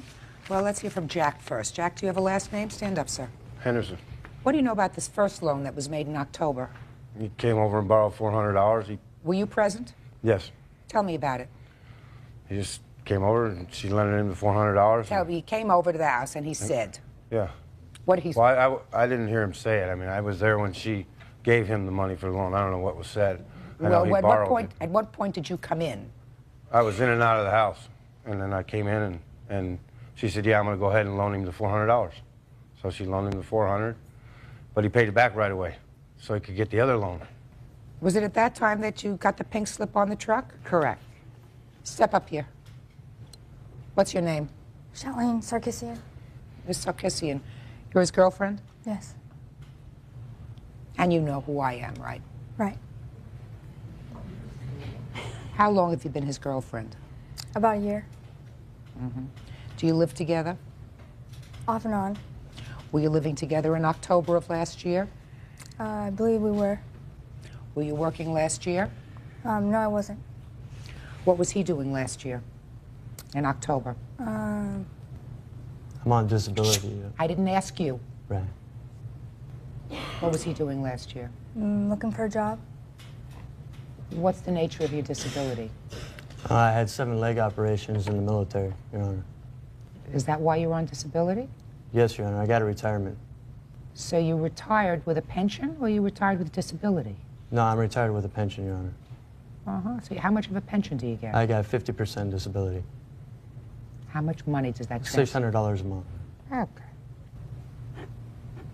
So now, Mr. Forthman, you tell me where you came up with $700 to give her that you don't have a receipt for. If you weren't working, she wasn't working, and all you were getting was $600 a month.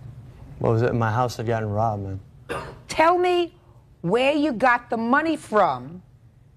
From my insurance policy. Oh, good. What's the name of your insurance carrier? I don't know. It was under my parents. So whose house was it in if it was in your My parents' mother and name? father's. Your mother and father's house. Interesting trail. Mr. Tomlinson, I don't like when people think I'm stupid. I don't think you're stupid, Your Honor. Well, you're trying to get over on me, sir. No, I'm not trying to. And that's not going to work. Now, I don't know why this lady was foolish enough to lend you money. I have no idea why you were foolish enough to lend him money. You know a guy for 4 weeks, he comes to you, he's got a girlfriend, she doesn't seem like she's on disability, right? They're living together. We're also paying him half of his disability because he had some surgery when he was in the service. That's a lifetime, Your Honor. Everything's for lifetime, sir. Some people can get on with it. You walk pretty well into the courtroom. In any event, he has a mother, he has a father, because he was living in their house, right? Correct. Yeah, all the things we found out today. So instead of going to his girlfriend, who's not working, who maybe has a mother and a father, instead of going to his mother and father, they've known him longer than you have, 4 weeks, right? Correct. He picks on you because you're a pigeon and you just came in for some money, right? That's correct. That's smart. Judge Judy continues in a moment.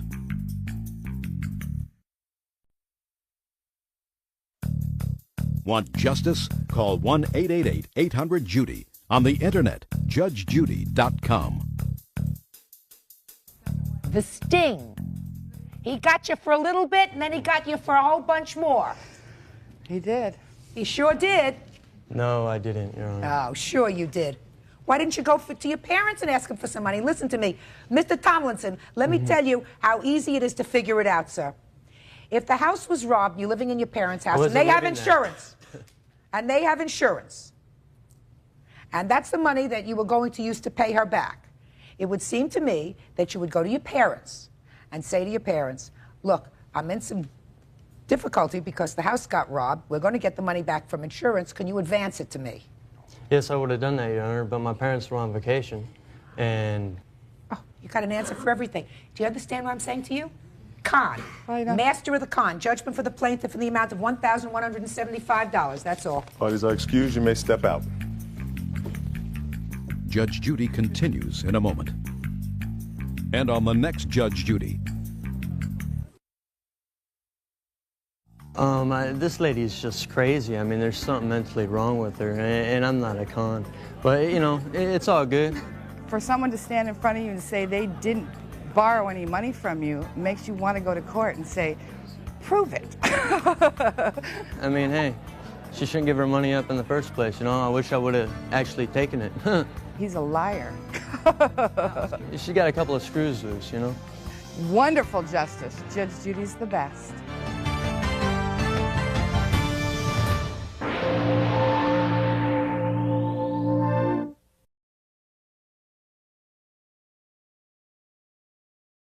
For chasing her, causing her to wreck her car. Michael says Adrian hit him with her car. All rise. Your Honor, this is case number 509 on the calendar in the matter of Warnick versus Pate. Parties have been sworn in, Judge. You may be seated. Sir, have a seat. How long did you date the defendant? Almost 2 years. Did you ever live together? Yes, we did. For how long? A year and a half. Your lawsuit has two parts. First part is that after you broke up, he saw you driving with somebody else in the car, and he damaged your car. Yes, ma'am.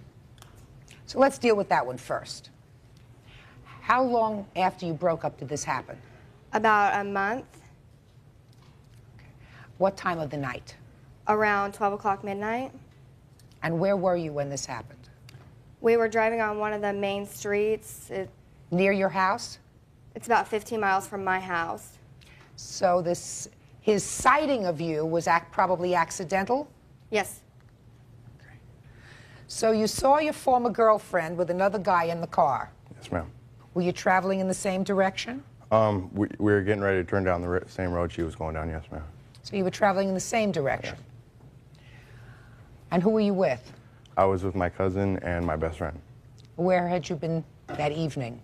We were just coming from getting something to eat, some dinner. Where had you been before? Swimming at a lake.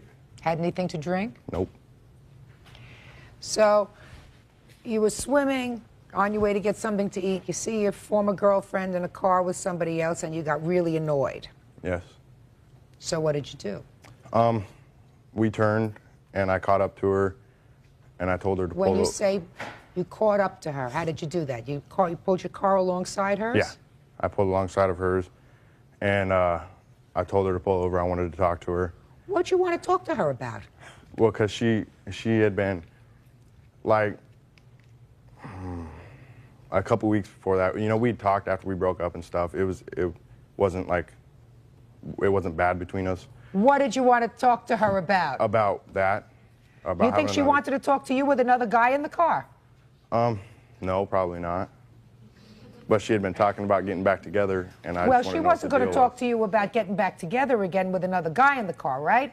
Well, she said they were just friends. She didn't say that to you until the car stopped, right? No, she had told me about him before. She said they were just friends. That she can talk to him about her problems and stuff. Fine. But you didn't think that that was true after you saw them in the car that night? Nope. So you stopped just to talk? I wanted to know what the deal was, what was going on. So that was pretty stupid of you, wasn't it? Yes, it was. Oh, okay. So you told her to pull over and get out of the car? I didn't tell her to get out of the car. I just Or you just said, pull over, I want to talk to yeah. you. So you're going to talk through the car windows? Yep. All right, Miss Warnick, now why don't you pick it up from there? Okay. We're traveling down the street. We're going home to my house to drop my car off to my parents' house. And he made a right-hand turn onto the road and sped up behind us and got beside us. And my window was rolled up and his was rolled down, and I could hear him. He did not ask me. What did he, don't tell me what he did. What did he say to you? He said, using profanity, pull over now. Stop your car and pull over now. And he was raising his fist at us, and there was other people in the car with him. It was my witness and I, and there was no way I was going to stop. So what did you do? So we're trying to get away, driving down the road. What had happened was, at the end of this road, there was road construction, and it was barricaded off, and there was just room to the left side of it for a car to go through. So I went through and pulled sideways, and he came through and got out of his car and ran around his car and started running full speed at my car, at the driver's side door. And so I didn't know what to do, so I just made a U-turn and turned around. He hit my car, full speed, rolled up over my car. You mean his body? His body, yes, ma'am. And rolled up over the car, hit the ground, and I drove home, and that was that. Okay. Now, you say that she tried to hit you with her car. She did hit me with my car. She wouldn't have hit you with her car if you hadn't gotten out of your car. She had stopped, and I stopped, and I got out of my car. I was in the front of my car, actually. I didn't run to her car, into her front door or whatever. She started to leave, and I stood there. I guess she thought I was going to move, and I stood there, and she did a U-turn, and she hit me. What'd you follow her into the construction for? We were just getting to the construction. There was a road, and she had stopped. You weren't going in the same place she was at this point. You said you were both making a right turn going into the same road. But the same road didn't include this construction area. That's the end right there. That road ends at a construction zone. Sir, that place where you followed her had no reference point to where you wanted to be at the end of that evening. Is that right? Yes, ma'am. So that you were following her. Yeah. At a high rate of speed. Yep. With how many other people in your car? 2. So there were 3 of you. Yes, all ma'am. males, I assume. Yes, ma'am. Let me see the damage report on your car. Judge Judy continues in a moment. He would speed up, I would slam on my brakes, he would slam on his brakes, I would try to turn, and he would cut me off. He didn't know what he was thinking. He certainly wasn't thinking with his head. And later today. Now, you want to tell me what the $495 was for? This could have been for her cookies. Is that your explanation, that it was $495 for cookies? It was close to $1,000 for her cookie bill. That's ridiculous. Real cases, real people. Judge Judy. Adrian Warnick claims ex-boyfriend Michael Pate damaged her car. Michael claims Adrian hit him with her car. Mr. Pate, she doesn't want to be your girlfriend anymore. I know. Oh, okay, good. So the lesson is going to cost you for the car $1,249.63. Man hits car, man pays. You did a stupid thing. I stood there. I got hit by a car. No. You put yourself in a situation, sir, where she and her companion were scared to death of what you were going to do, following them at a high rate of speed into an area that was deserted, and you stop your car and you get out of your car. What do you think is going through her mind? Okay, she was probably scared, but You'd probably be scared. I would be scared. the other two people that were with me never not even got out of the car. What difference does that make? They were there. So was he. Well, she maybe weighs 105, 110 pounds, right? She knows I would never hurt her or You touch could her. have killed her chasing her at 85 miles an hour. I was on the side of her. No, he had cut us off numerous amounts of times. Okay, so I was in front of you, so how was I chasing you? He was behind us. I would try to speed up. He would speed up. I would slam on my brakes. He would slam on his brakes. I would try to turn, and he would cut me off. Miss Warnick, there is no question in my mind that he was angry. He didn't know what he was thinking. He certainly wasn't thinking with his head. You know what I mean? Oh, yes. All right. So, acts like a fool, he pays. Now, but let's get to the other part of your lawsuit. The other part of your lawsuit is that when you were together, you purchased this car together. And that for, you say, 6 months while you were together, you made the car payments on the car. Is that right? Yes, ma'am. Who drove the car for that 6 months? I did. Why should he give you money back for that? You drove the car 6 months. You paid for it for 6 months. Right? Car doesn't appreciate. The car depreciates. Do you understand? Yes. Unless it's one of those very fancy cars. Sometimes if you wait long enough, if you live long enough, they become an antique. This isn't one of those cars. So you drove it, you paid for it. No free rides, right? Right. Good. To fix her car, $1,249.63. Judgment for the plaintiff. That's all. Parties are excused. You may step out.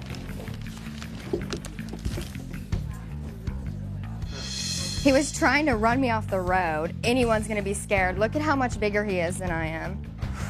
Just stay out of trouble. Be careful who you date. And now the next case. All parties on Varela versus Doyle. Step forward, please. 34-year-old bus driver Alice Varela claims neighbor 31-year-old nursing student Sherry Doyle owes her for a loan and discriminating against her 8-year-old daughter. Miss Varela, you and the defendant, according to your complaint, were friends and neighbors, and over a course of time, you made certain loans to her when she was in need. You subsequently, according to your papers, had an argument, and you say that she has done some things that are not nice to your little girl. Yes. Well, first let's talk about this alleged debt. You started lending her money when? Back in December of '97. What was the first loan for? And tell me how it came about.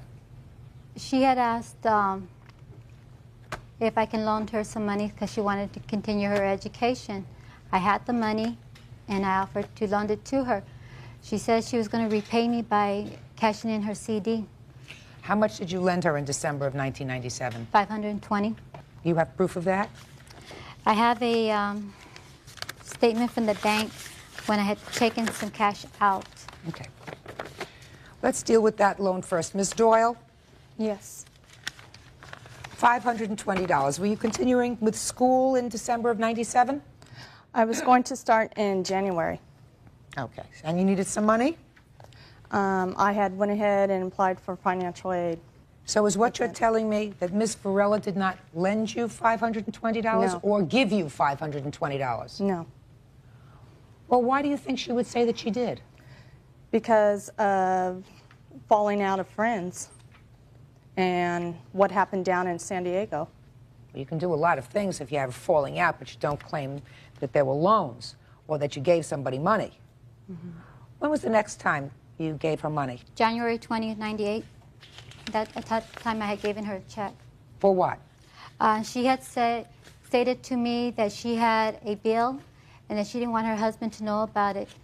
And even though she had not given me that money prior to that, I went ahead and did it.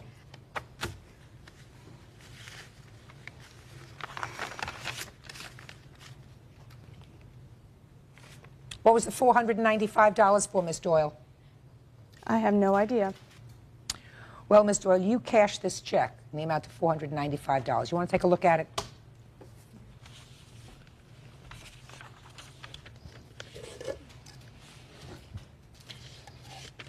And before you answer my question, madam, I have compared the signature on the endorsement of that check to your signature on the answer that you filed with this court. They are the same. Now, you want to tell me what the $495 was for?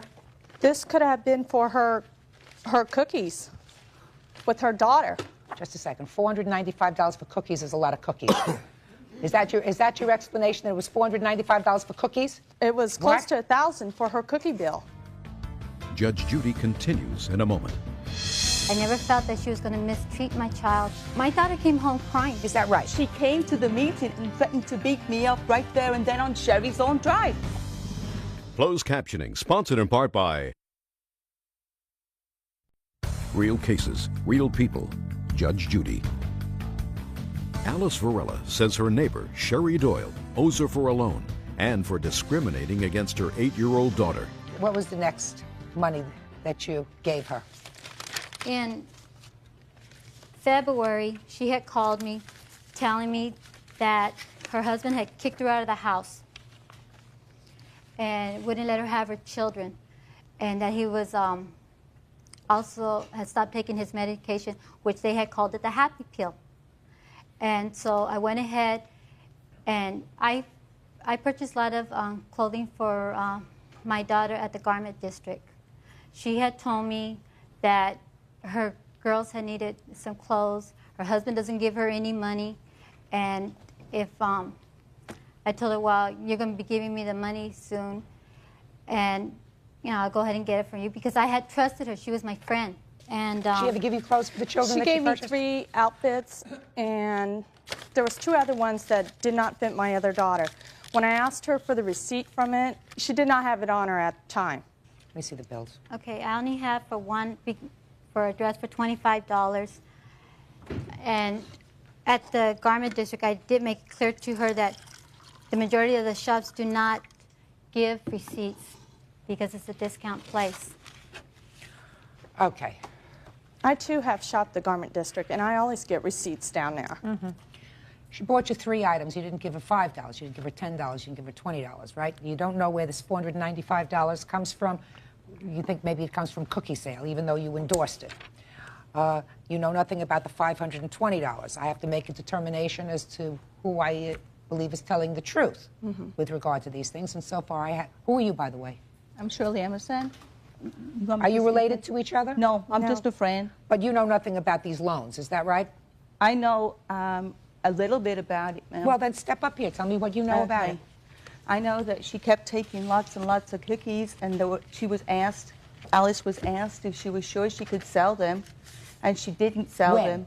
Way back when she kept taking them. Give me month and year. We start February. Way back in February. You start in February? Yes, ma'am. Right? Well, this check was in January, so it has nothing to do with cookies. The presale begins in January. You may have a presale in January, but you're not going to buy $500 worth of cookies in a presale. Don't be ridiculous. She bought over $1,000 worth, ma'am, and didn't sell them. Listen to me. Just listen to me, madam. Listen carefully. I'm listening. Let us assume that I believe what you say is true, that she took the cookies sometime in late January. Right. What you are suggesting is that she knew she wasn't going to be able to sell those cookies in January, so she wrote her a check for $500. No. That's ridiculous. I didn't say that. Sit down. Okay. Good. Okay. Now we're going to get to this thing with your daughter. Your cause of action with regard to your daughter is, in essence, that because you two had a falling out, she took it out on your daughter. Yes. How did she take it out on your daughter? We were involved in the Girl Scout in Sherry's troop, and we were not advised that she had rescheduled a meeting. My daughter came home telling me that she had found out that there was a meeting. I told her, well, okay, you can go, but it's best that Mommy don't go. Because you had an argument with each other. Yes, we had a problem, and it had nothing to do with my child. My child had enjoyed being in her troop. I never felt that she was going to mistreat my child in any way. So she went to the troop meeting, and the defendant wouldn't let her participate. My daughter came home crying. Is that right? Yes, ma'am. Okay. You remember that incident? Yes, I do, but she was with her daughter. So what happened? What had happened prior to this was San Diego. She had went ahead and had an altercation with Shirley Emerson here, and where she lunged at Shirley and was fighting on the beach in front of these 13 children. Mm-hmm. And so you had an incident there? I had an incident there, and we had to leave. I had the incident there. She attacked me. Okay. It's not important. What happened in San Diego was an incident that occurred between adults, between the two Your Honor, of you. the day after things came out from the Girl Scouts about what she'd been saying to them, and then she came to the meeting after I came back from the doctors and threatened to beat me up right there and then on Sherry's own drive. Judge Judy continues in a moment.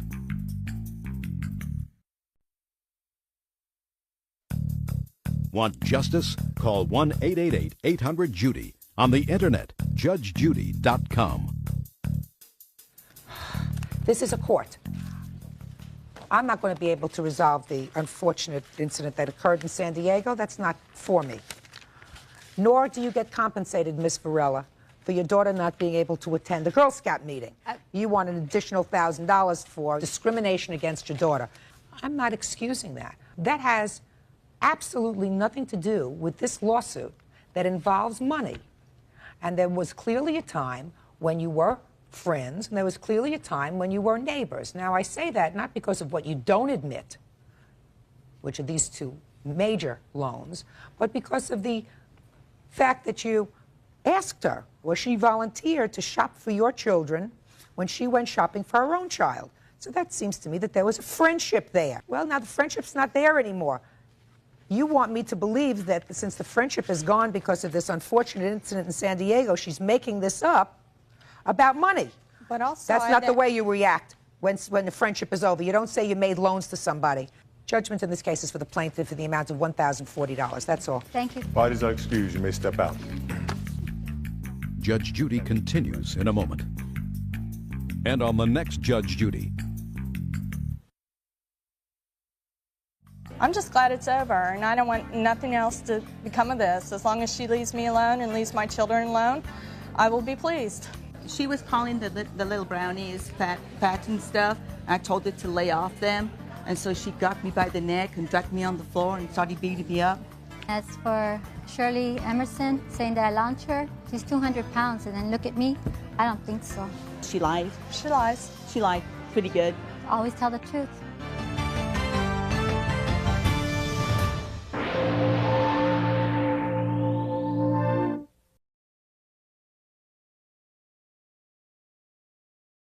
Order. All rise. Quiet in the courtroom. Now, this is case number 506 on the calendar in the matter of Hall versus Mobley. Parties have been sworn in, Judge. You may be seated. All right, let me see if I can simplify this case that involves washing machines, dryers, couches, television sets, home appliances, and a whole laundry list of other stuff. Miss Hall, you and Mr. Mobley met, fell in love, decided to start a joint bank account with a view towards moving in together and setting up housekeeping. So far, correct? Yes. And you found the apartment of your dreams, signed a one-year lease, moved into the apartment. The love affair lasted about 3.5 months. You had a fight over a refrigerator and you moved out. Yes. Your lawsuit says that you want half or half the value of or some of the property that's in the apartment that you helped pay for. Right. Mr. Mobley says that there's some stuff there that belongs to you, right? Correct. You'll tell me what that is. Mm-hmm. But that when you moved out, what you said to him was, I will take care of breaking the lease and pay whatever that is, $800. And you never did. That's not true. Okay. So first, Mr. Mobley, maybe we can simplify this whole thing. What items in the house that you have belong to her? I have a list. She sent me a letter establishing a basis of what we had. And I took the letter and I marked off in blue ink what items I have receipts for, which are mine. Everything else on the list would be something that we had purchased jointly. If you would like to take a look at this. Boy, I would. I would not, but I will.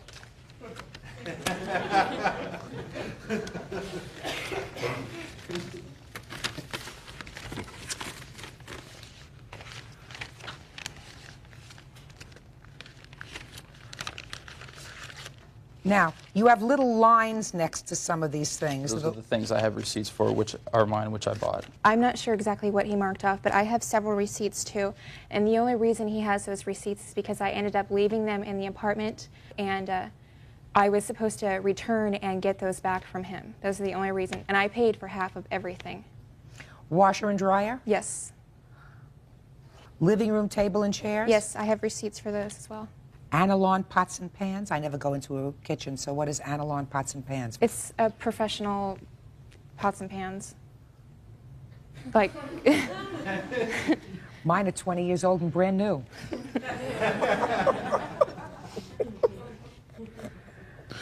Well, let me go through some of these things. It looks like the big item, sir, you say that you paid for. Yes, I did, Your Honor. Panasonic VCR, Sony 32-inch television set. What you say she bought together was a Pyrex set for $20? No. Tupperware set for $20? Yes. Plastic blue chip bowls, $10. I didn't write the list. No, I have receipts if you'd like to take a look at those of what we split everything. I didn't pay, you know, we split half and half. He didn't How pay much for was it. in the joint account to begin with? I would say around $5,000. We also had spent money out of our own personal accounts buying, like I said, the pots and pans and all the kitchen utensils and stuff like that. Okay. And you have everything in the house? Yes. Is that right? She had left 3 weeks, left the house after she told me, and then I had to move. Obviously, I had to find a place to live.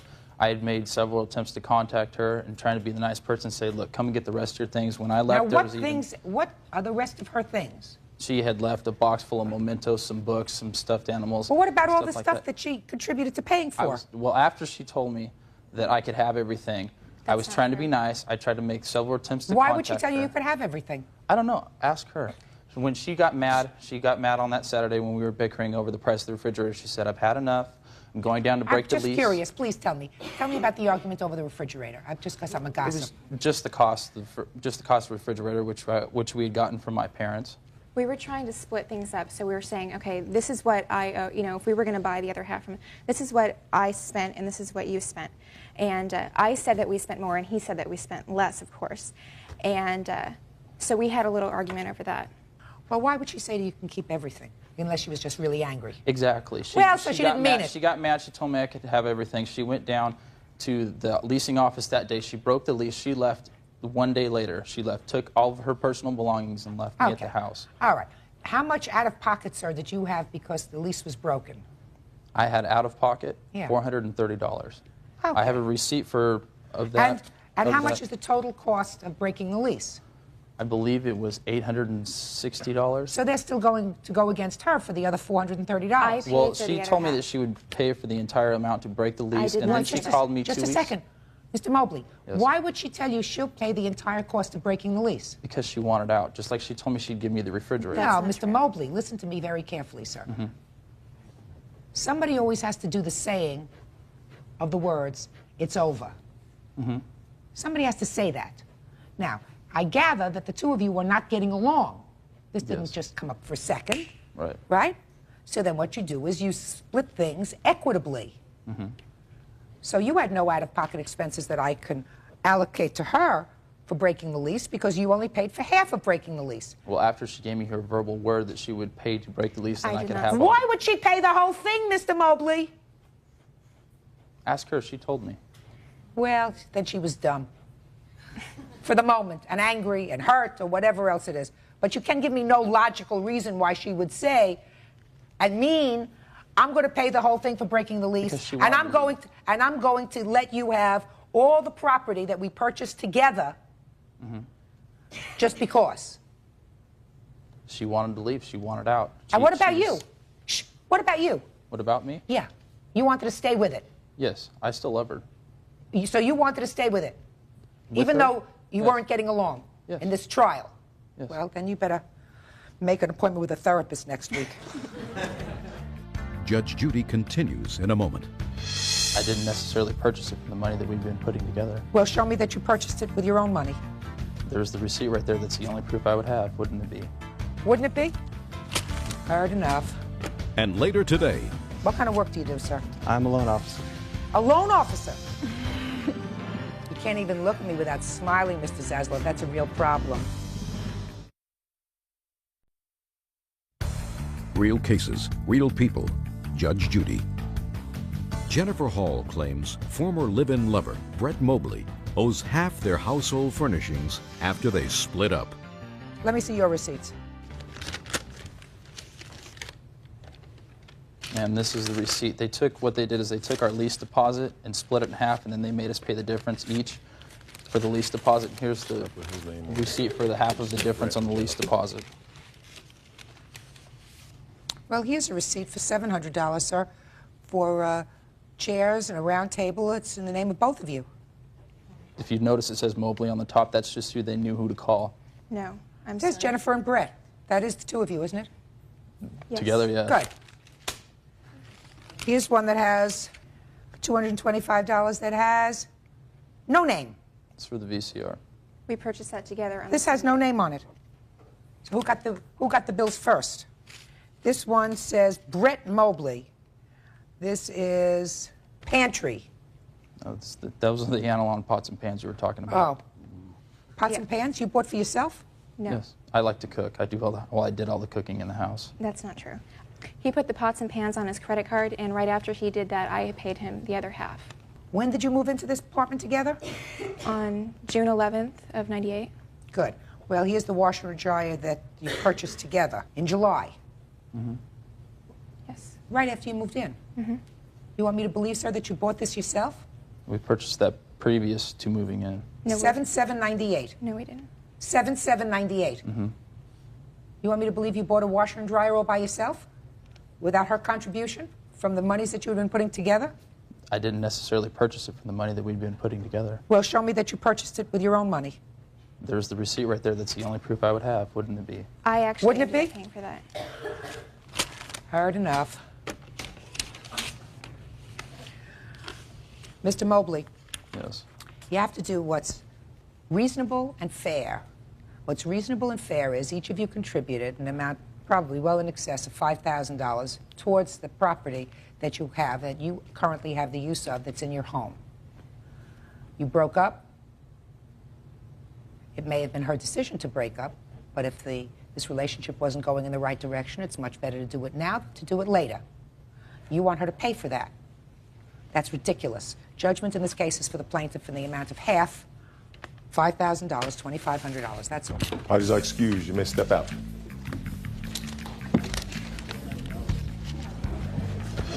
I just think Judge Judy made the decision in her best knowledge. She wasn't there to examine the situation or be there during the situation. And she made a decision based on, what she felt was right. I'm very happy with the decision she made. I'm just glad it's over with, and I'm just excited about moving on with my life and not seeing him again. And now the next case. All parties on Evans versus Zasloff. Step forward, please. 24-year-old bank manager Marie Evans claims former live-in lover, 30-year-old loan processor Mark Zasloff, owes her for a jacuzzi and their pet Labrador. Miss Evans, according to your complaint, you and the defendant had been involved and had lived together for a while. How long had you lived together? About 2.5 years. And when was that? From about June of '94 to October of '96. And you separated, and you claim that there were some things that you purchased together. Mm-hmm. A jacuzzi. Yes. That was very expensive. Yes, about $4,000. And a dog. Mm-hmm. You say that he agreed to pay you $1,000. Is that right? Yes. In consideration of him keeping the jacuzzi and the dog? Yes. What kind of a dog? It's a black Labrador. And he hasn't paid? Correct. So the first thing I want to see is this written agreement. Who has it? I do.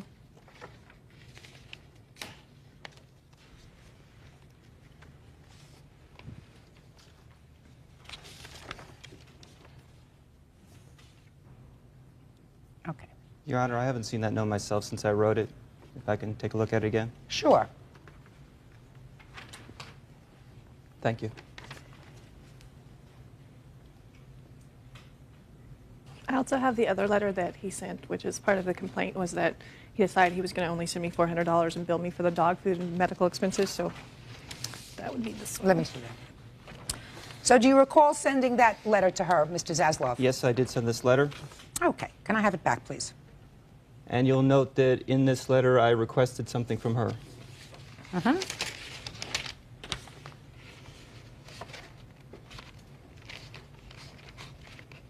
So you sent her this letter in October of '97 saying, I acknowledge that I owe you $1,000.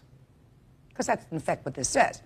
But before I pay you the $1,000, I need a letter from you stating that after I send you the $1,000, we're going to be even Steven, right? That is correct. So you're saying you never got a letter from her That is correct. saying that you would be even. That is correct. Did you ever send him such a letter? No, actually I did not, because if you read the letter, the email that was sent, it says, I will be making receipt of this letter a condition of my contract to pay you $1,000 for the dog payable on or before April 30th. I read it. It says this letter. It could be interpreted as this letter that I've received or this letter you want from me. And we'd also had prior Just a to second. this- So what you are That's a saying big is technicality. you want me to interpret it sort of like it depends upon what is. Correct. But before this, we'd had a verbal agreement on the phone. We Anybody talked understand about that it. except me? Judge Judy continues in a moment.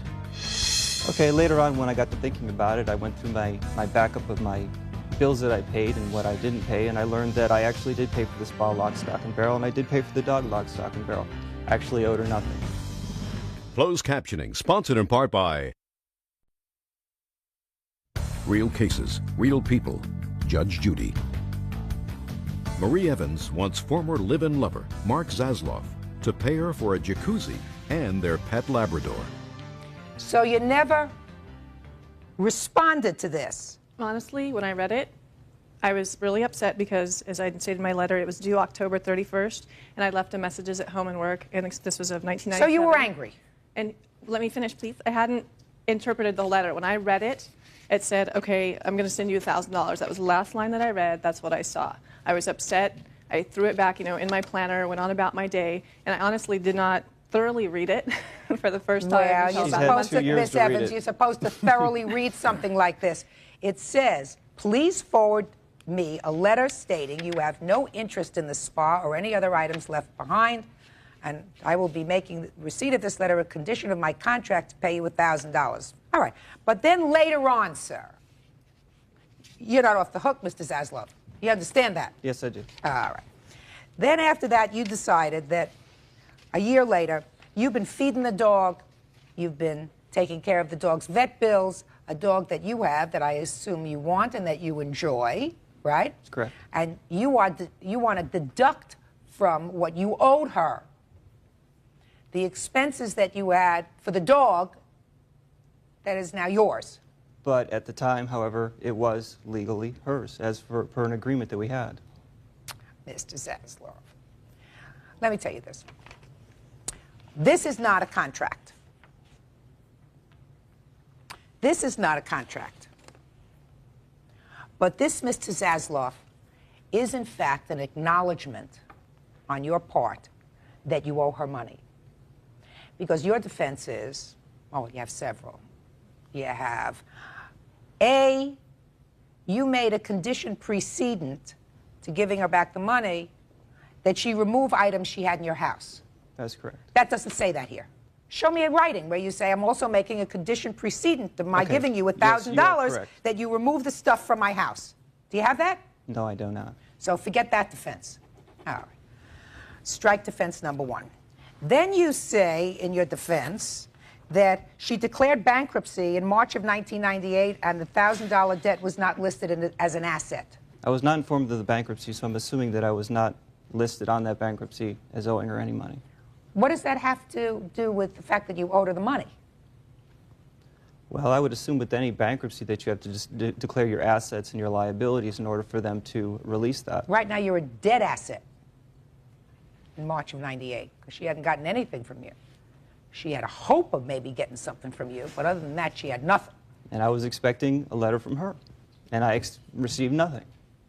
Okay. You further acknowledge, sir, your debt to her with the second letter. You acknowledge the debt because you say, I acknowledge the debt of $1,000 when I'm taking off the 19 months that I took care of the dog. So not only did you acknowledge it in 1997, but you acknowledged the debt in 1998. And while this is not a contract, it is a clear indication of your state of mind that you owed her money. Judge Judy continues in a moment.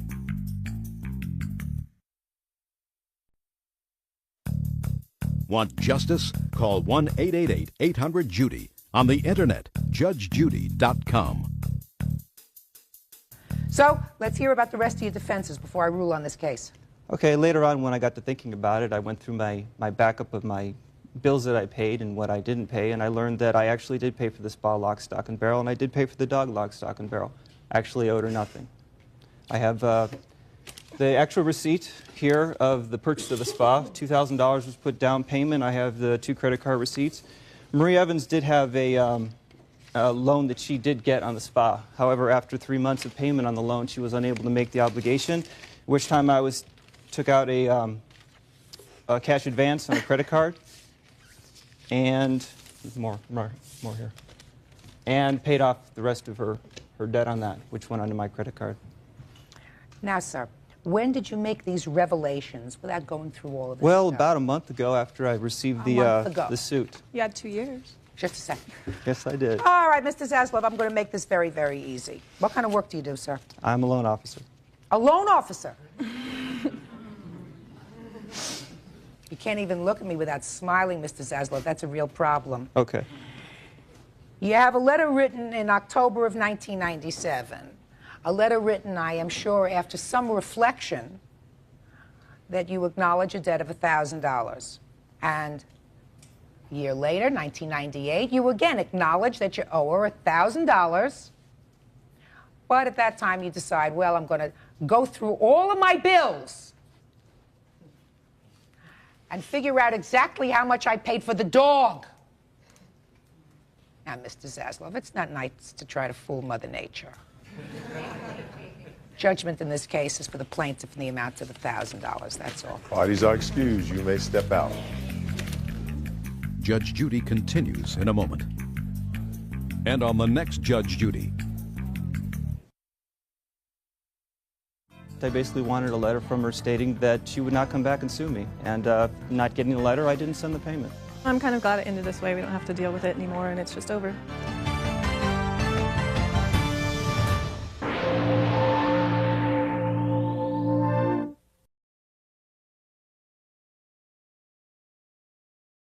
You may be seated. Have seats, please. Ms. Ruiz, according to your complaint, you and the defendant, Mr. Murray, had a 17-year relationship. You have one daughter, but that is not the defendant's. Is that correct? That's correct. But you were really instrumental in raising that child. I raised a her, girl. that's correct. And that relationship ended. Correct. And your lawsuit is about a watercraft. After 17 years, you want a watercraft. Is that what this case is about? Well, yes. You say the two were purchased. You paid for part of it, and you paid for other things according to your complaint that you didn't get. But you want this watercraft. What is it? One person sits in it and you drive around in it? Two people can sit on it, but, Your Honor, the watercraft has since been repossessed and is not available. And so I just want the monetary value of it. Of the watercraft. Mr. Murray, you did in fact sign something, according to you, that gave her ownership of the watercraft. That is correct. Do you have that? Yes, I do. May I see it, please?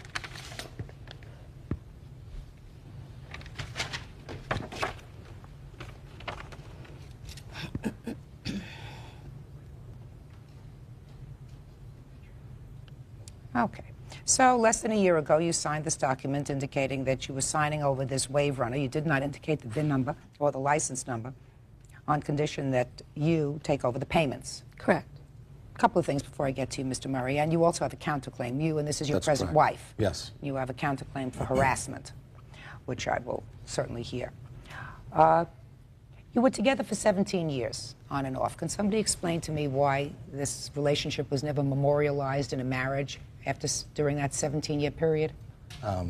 It was never meant to be. The main reason I think why we were together for that period of time was because of Karina. I raised her from the time that she was 2 years old, and I was really her father. Okay. But during the time that you were together, Mr. Murray, what were your financial arrangements with each other? We each had separate accounts. As far as separate checking accounts, we never had a joint checking account or any other credit cards in both names. She paid for certain things, you paid for certain things? That is correct. Okay. Now, you say that you have an excuse for signing this That is correct. thing, and you say that you were forced to do that under duress. Well, I was at work one day. She came by my place of employment, took my Expedition, a truck that I had just purchased, took it and drove off with it. She kept my truck, would not return it back to me until I signed over one of the wave runners. She called me about 10 times that day and refused to give me my truck back until... This was after you had separated. That is correct. I called the police. I said it was a domestic matter, that I could not file a stolen vehicle report on it. I wound up going back over to her house. She had given my truck to a friend of hers who hid it in the garage and refused to give me my truck back. Did you, in fact, take his Ford Expedition? I had fractured my knee. He allowed me to drive the Expedition, which I might For the add... record, that's not true. Did she interrupt you? No, ma'am. Okay. Was the Ford Expedition purchased at a time that you were, in fact, living together? It was, Your Honor, and I wrote the check for the Expedition, for the down payment for the Expedition out of my personal account. I have a copy of the check. I'd like to see it. We have an ongoing case on this, which I was already awarded. For how much? $4,000, the amount of the deposit put on the Expedition. And that was on a default because I did not appear in court. I was not served and was not aware of the court Just date. a second. But right now there is a judgment in her favor for $4,000 for the Ford Expedition. So when you say she came and stole your Ford Expedition, what she's saying was at that time that she took that, she had proof that she at least paid part of the down payment for the Ford Expedition that you were driving. That is correct. However, Your Honor, the money she put down, she wrote a check from her account with my funds. My funds cover this. I thought you just told me, sir, that you kept separate accounts. That is correct. What you're telling me now is you put money in her savings or checking account so that she could write the check for the Ford Expedition. Is that No. what you're trying to tell me? No, ma'am, that is not true. Oh, good. Okay, can I explain what happened there? Sure, I'm Okay. dying to hear this. Okay, good. What happened is that I had a problem saving money. She opened a savings account at First Entertainment Credit Union, deposited my checks. Just a second. I have copies. So what you're telling me now, Mr. Murray, is at the beginning of your testimony you said that the two of you never had a joint account. We never did. And the reason people don't have joint accounts with each other is that they want to keep their money totally separate, right? That is correct. So now what you're telling me is, even though you wanted to keep your money totally separate. You let her put your money in an account that was solely in her name. That is correct. Right. That's interesting. Your Honor, I also have- I just want to know where you're coming from, sir. I just want to see if that makes sense to my common sense brain. Judge Judy continues in a moment. Mr. Murray, did this happen in a police precinct? No, ma'am, it did not. No, it didn't. So what you just said, a friend of hers who happened to be a police officer told you that. You're not stupid, are you? Real cases, real people. Judge Judy. Susan Ruiz is suing ex-fiancé Dennis Murray for a wave runner. Dennis and his new wife, Christine Murray, are countersuing Susan for harassment. You do have choices, Mr. Murray, with regard to getting your car back. The choices you have are you do go to the police and insist upon filing a complaint that your car is being unlawfully detained. You may put in a telephone call to them, and somebody at the other end says, listen, this is a domestic dispute. It is not a domestic dispute because the two of you weren't married. So you pick yourself up and you go into the police station and you say to the police station, this person is holding my car. He has my license and registration. I insist upon going to get my car. Instead, what you did was you said, give me my car back and I'll sign this document. Not at all, Your Listen Honor. to me. Give me my car back and I'll sign the document you want. Not at all. That's what you just told me. They held up your ma'am. car until you signed this document. She kept my car, and the person she brought with her, her friend, is a police officer. So what? Okay, he was representing the LA Police Department. He said that I could not file a complaint as a stolen vehicle because she took the keys. It's a domestic matter. I could not file a complaint for a stolen vehicle. Mr. Murray, did this happen in a police precinct? No, ma'am, it did not. No, it didn't. So what you just said, a friend of hers who happened to be a police officer told you that. You're not stupid, are you? And he... Tell me no more. Tell me no more. Unless you tell me that you're stupid, and I don't think you're going to tell me that. You say, this is her friend. I'm not taking his word for it. I'm going to the police department and insisting on filing a complaint. Your Honor, I have a job to maintain. I have a number of salespeople. You got a who lot of work for me. excuses. You took the easy way out. You signed this document. Now, after you signed this document for the wave runner, what did you do with it? I kept it. Why? Because it was my wave runner. Okay, good. Shh, shh, shh. I have this. This makes it very simple. Now, how much money did you put down towards the wave runner?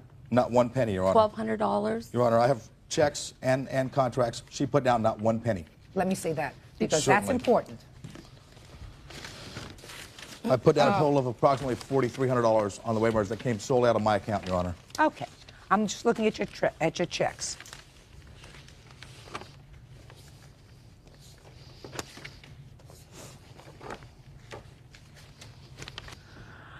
So now, let me tell you this, Miss Ruiz. I believe Mr. Murray to this extent. I believe him to this extent that you did, in fact, take the Ford Expedition because you felt as if you had some right to it. And you felt really miffed that after 17 years you didn't get anything. She kept two vehicles for herself as well. Just a second. Do I look like I need your help? Not at all, Your Honor. So listen to me. I did. So I believe that you took the Ford Expedition. Further, I believe that he signed this document, and he signed this document because you had the Ford Expedition and he wanted it back. However, you now have a judgment against him for the amount that you contributed to the Ford Expedition, correct? Correct. So that I will look to see how much you contributed to the wave runner, because you are suing him for $5,000 for the wave runner, and I don't believe that you're going to be able to establish to me that you actually contributed $5,000 to the wave runner. Show me how much you paid for this watercraft. Your Honor, I have copies of some checks that our financial records were in storage. Everything's boxed because my mother passed. Makes no excuses to me. I need proof, madam. What I'm trying to say is I solely paid our expenses, all of our expenses, and I have receipts for the expenses. I don't want to see all your checks for the 17 years you were together or for a year. This is all wave runner. Okay, so let me see.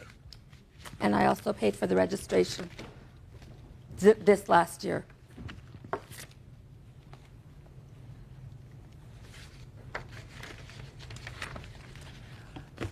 Bird. Yes. Do me a favor, please. Take the trusty calculator and I will read off the numbers. 146.34. 263.74. 263.74. 146.34. When did you separate? April of 98. April of 98. Correct. When do you The think? date that he released that was the date he physically moved out of the house. That he signed over the waiver under to me. Yeah, that was the 19th of April. That's when he moved out That's of the house. not correct, Your Honor. That's what she says. This is not going to hurt you, sir. Okay. So just be quiet. What I don't understand, madam, is that you have a check here dated the end of April in which you claim that you made the payment of $151.34. Why would you make a payment after he moved out? Because he gave me one of the waiver runners. Both waiver runners were actually stored at my father's yard. We Until had when? agreed Because to she mutual- refused to let me pick them up. Just a minute. Until when? Until March. Your Honor, they were stored until July. Show me your payments, sir, for the wave runners in March and April of 98. No, I To could green. not. Shh. Just listen. Okay.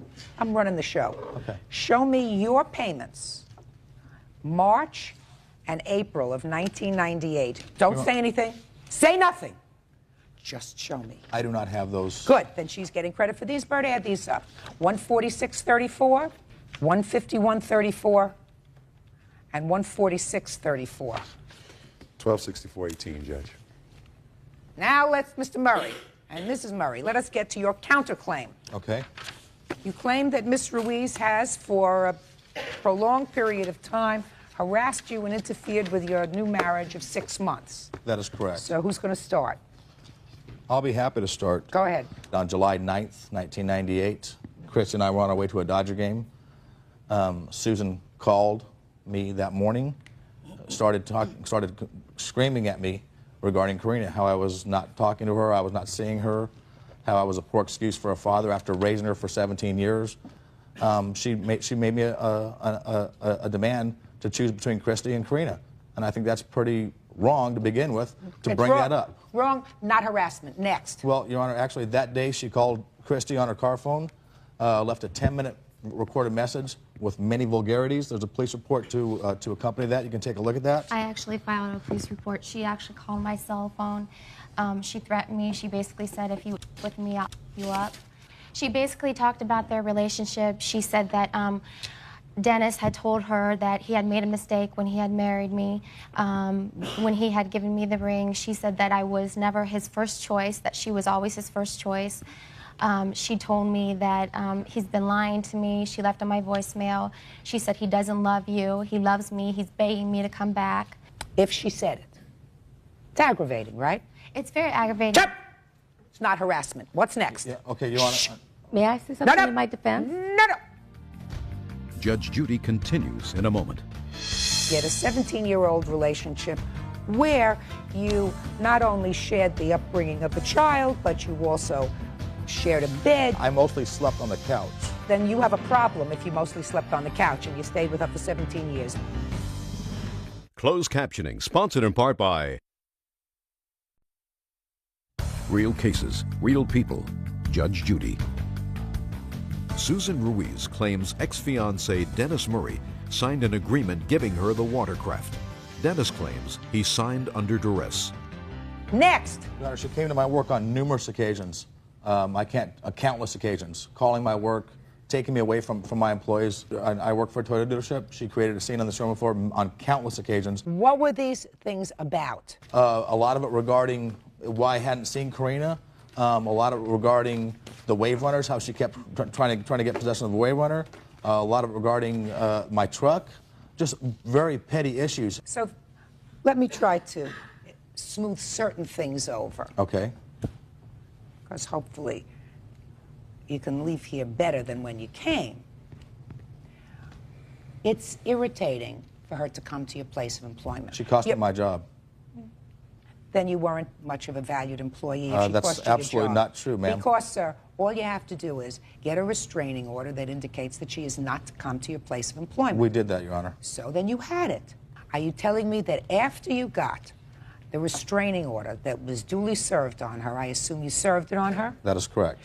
that she came to your employment subsequent to that? Not after that, Your Honor. Okay, fine. So She you came should have done... Quiet. So you should have done that right from the get-go. You and the plaintiff had a 17-year relationship where you not only shared the upbringing of a child, but you also shared a bed, you shared household. I mostly slept on the couch. Well, then you have a problem if you mostly slept on the couch and you stayed with her for 17 years. Be that as it may, within a relatively short period of time after your separation, she ascertains that you're getting married, something that you never did for 17 That's years. correct. And, Mr. Murray, she's ticked off. That's correct. Now, your wife understands this because your wife's a woman. Women understand these things. It's hard for men to understand I this understand because, that as they well. have tunnel vision, right? So your wife understands this, right?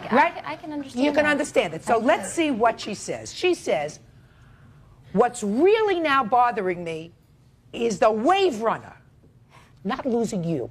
You need some animate object to blame it on. So you know what I would have done, Mr. Murray, if I was smart? Really smart? I would say, she's coming to my job screaming over the wave runner.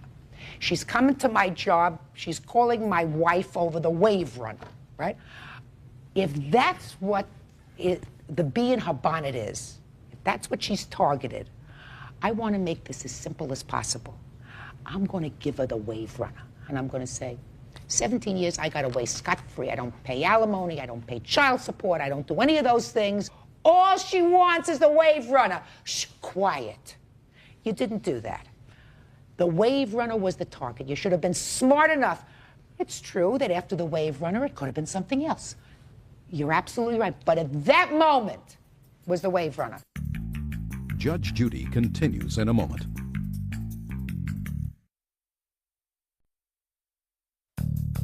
Want justice? Call 1-888-800-JUDY. On the internet, judgejudy.com. Miss Ruiz, I'm going to give you some very friendly good advice. Put a period and get on with it. It's there. Just a second. Put a period and get on with it. Your daughter would be well served, very well served, if you took yourself out of it and let your daughter have as much contact with Mr. Murray as you like. Now, as hard as that is for you, and I understand it's hard, if she wants to continue a relationship with him, she should be able to do that. For your daughter's sake, take a deep swallow and go out and get a pedicure, make yourself feel better. All right? Just let it happen. Meanwhile, he owes you $1,264.18, which is what I calculate that he owes you from the wave runner. As far as your counterclaim is concerned, your counterclaim is bad behavior. It is going to stop, isn't it? Can I present one more piece of that's very imperative to this issue? It's extremely important to this issue. On the last occasion when she came to my work and I asked her to leave, she told me, she says, go to hell in the middle of the showroom floor. The general sales manager of my store pointed at me and pointed out the door and told me to get out the door. That directly led to my termination of that. And you can look at my slip here. It says decline in work performance due to dissension with my team and outside personal problems. Mr. Murray, get over it. Your Honor, Get over it. It's not harassment that rises to the level of being actionable. Your counterclaim's dismissed, and I'm awarding her $1,264.18. That's all. Goodbye. Parties are excused. You may step out. That's ridiculous. That is ridiculous. Judge Judy continues in a moment. I can't believe that. And on the next Judge Judy. She can't get a grip. She can't get over it. She needs to really get on with her life. She is not letting go of the situation, and she needs to move on with her life. It isn't an issue of revenge. I just think it's an issue of an insecure wife. And obviously, he saw something in me that he didn't see in her, and she can't get a grip on it.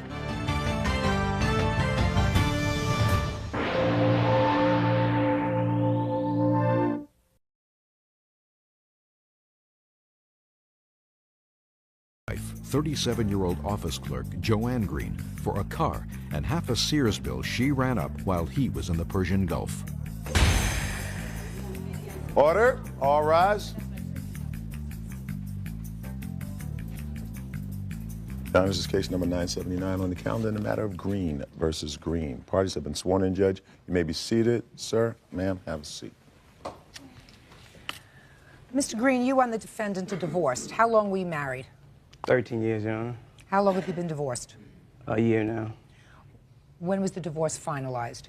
1 December 97. According to your complaint, sir, you say that your wife should be responsible for half of a Sears bill. Yes, ma'am.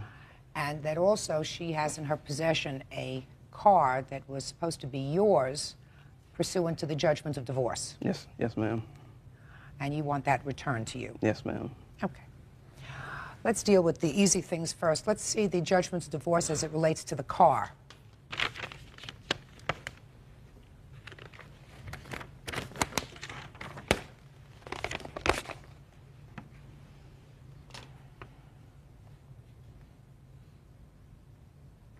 Okay. Now, Mrs. Green, this is clear that this judgment of divorce provides that you receive a 1990 Ford Probe. Yes, ma'am. Did you receive that? Yes, ma'am.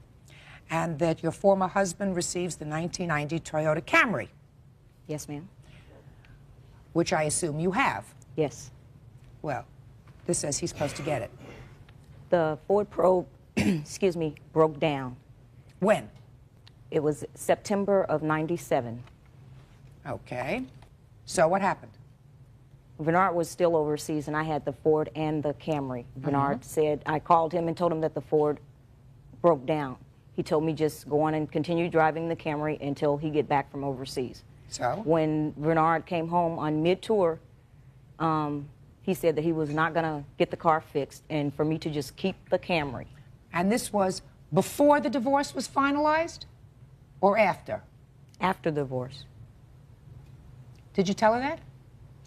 Yes, I told her she could keep my car until I get back, until she can have some money to get the probe fixed. That's not what you said. Shh, shh, shh.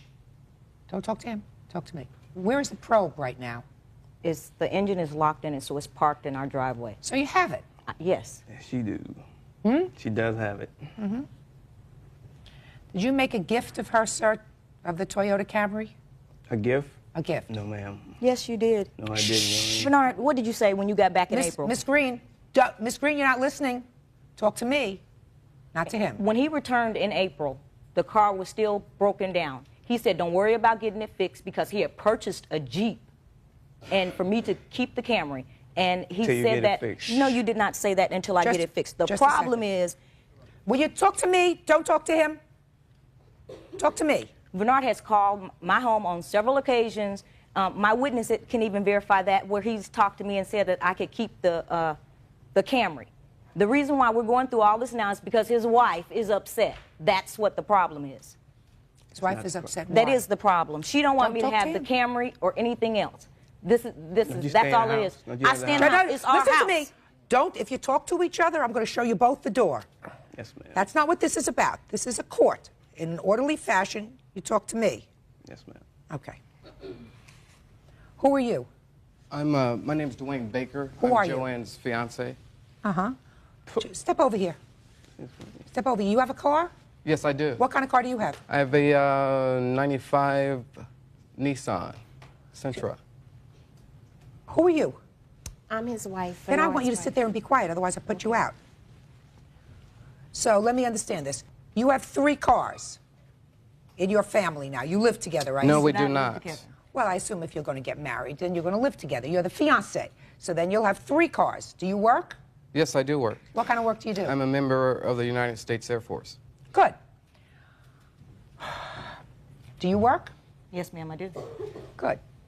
So why don't you get the car fixed, this Ford Probe that belongs to you? Because the engine locked on it, it's going to cost me over $3,000 to get it fixed. Bernard said, don't worry about fixing it, keep the Probe, because he bought a Jeep in October of 97. I told her to keep the car, Judge, until I got back from Saudi Arabia. Bernard, that is not what you All right, said. just a second. Listen to me. When did you get back from Saudi Arabia, sir? April 98, ma'am. Okay. And did you ask for the car as soon as you got back? Yes, ma'am, I did. Tell me No, about you the didn't. Tell me about the conversation. I asked for the car back and then numerous times, and Joanne stated that you're not going to get the car back because she has all the keys to it. Okay. Because he gave her the keys, Your Honor, when he told her that she could keep that car. No, I didn't. Yes, he did. She kept all the keys when I left. Listen to me. Your judgment of divorce is clear. The judgment of divorce provides that he gets the Toyota Camry, you get the Ford Probe. You drove the Ford Probe before the engine locked. and then you needed to drive the Camry. That's what you just testified to, correct? Yes. Right? All of their community property wasn't included. The judge that drew up the decree did not know that Bernard had purchased another vehicle. Listen when they to me. divided the property. That's you. We were still married when you got that Jeep. Listen to me, sir. The two of you better listen very carefully. They have a child together. That probably irritates you, right? And you're making your own little trouble over there. Yes, she is. I'm sorry, Mary. And this nudnik is making his own trouble over here. I'm not a nudnik. Yes, you are. Sit down. Yes, you sit down. Nudnik. Their finances have nothing to do with you. That's the problem when new mates get involved in a situation of a marriage that's over, especially when there are children. Everybody sort of wants to dig into their turf. I find as follows. The judgment of divorce is clear. The judgment of divorce says that you get one car, he gets one car. You drove one car, it died. Don't speak, just listen. Even if he made a contract with you, which I don't really believe, there was no consideration for that contract because he wasn't getting anything from that contract. If he says, I sort of believe that he said, use the car until I get home. I have no use for it till I get home. When I get home, I'll take it back. You have 3 cars now, 2 working cars, 1 non-working car. I assume you have 1 car. Is that right? 2 cars, Your Honor. I don't live with her. Well, that's unfortunate, sir. I assume that if you get married, that situation is going to change. You did say you were her fiancé, didn't you? Yes, I did. Perfect. Okay, so with regard to the car goes back to him.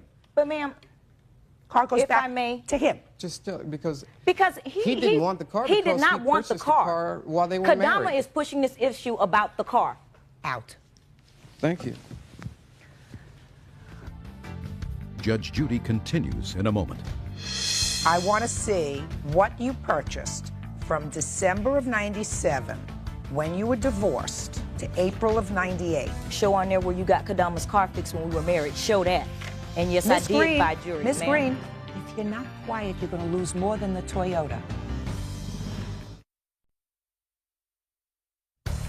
Real cases, real people. Judge Judy. Bernard Green claims ex-wife Joanne Green owes him for a car and half a department store bill she ran up while he was fighting in the Persian Gulf. Now let's get to the Sears bill. Why do you think, sir, that she is responsible for half the Sears bill? Because, Your Honor, I trusted her while I was in Saudi Arabia. I was still handling the finance. We were You legally were separated. not. Miss Green, let me see the bills, please.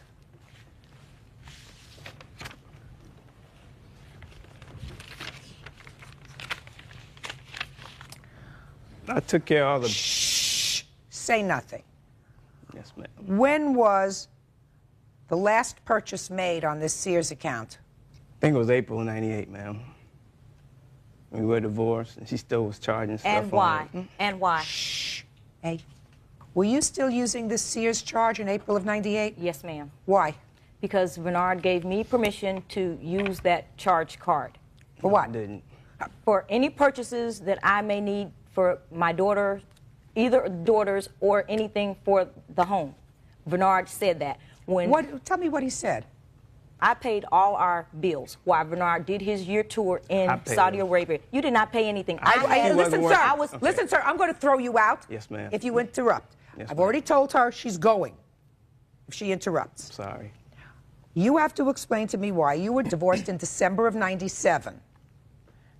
After December of '97, when he's under a child support obligation, which he was paying because it probably came right out of his check. Is that right? Yes, ma'am.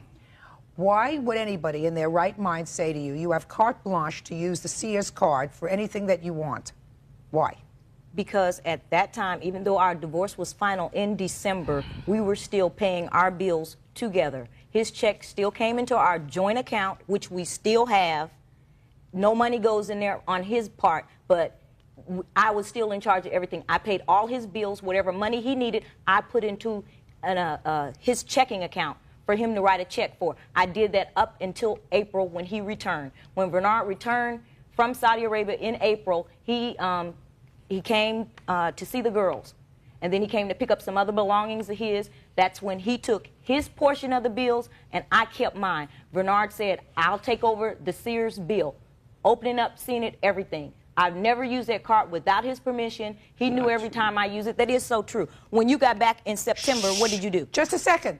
What did you purchase from December of 1997 until April of 98 on the card? And I can't read this. I mean, I don't know. I really couldn't tell you. Well, tell me, sir. Jewelry, furniture. Show me. I want you to That's make a not circle. I want you to circle it. I can't follow that. The jewelry was bought when? Are you talking? No, ma'am. To him? No. But can I say this to you, ma'am? I want to see what you purchased from December of 97 when you were divorced to April of 98. That's what I want to see.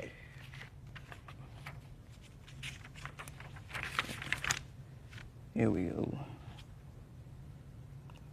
Purchases made for your daughter, a water heater for the house. Show on there where you got Kadama's car fixed when we were married. Show that.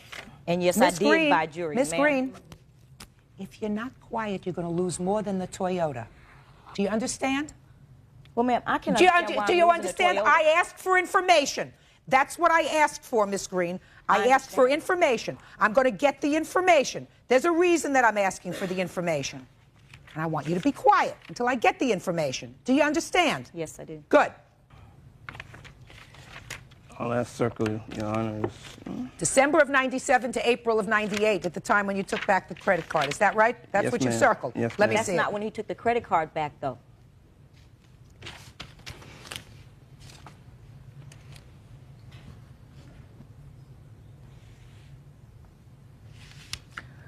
Bird, can you help me with this, please? I'm having some trouble. See this? Right. 598. Were you still using this credit card in May of 98? Yes. Why? I mean, I don't remember what was purchased or what I bought from the card because when Bernard got back, he took over the bills. I mean, if it is something, it was something that either my daughter needed or something I had to have done to the house. I wasn't just using that card just to be using it. And the incident that it's not an incident, but what his wife is talking about, jewelry, yes, I did buy me a tennis bracelet. That's what it was. And I bought a watch because Bernard, it was my birthday, and he told me to go buy what I wanted. No, I didn't. Yes, you did too. Hey.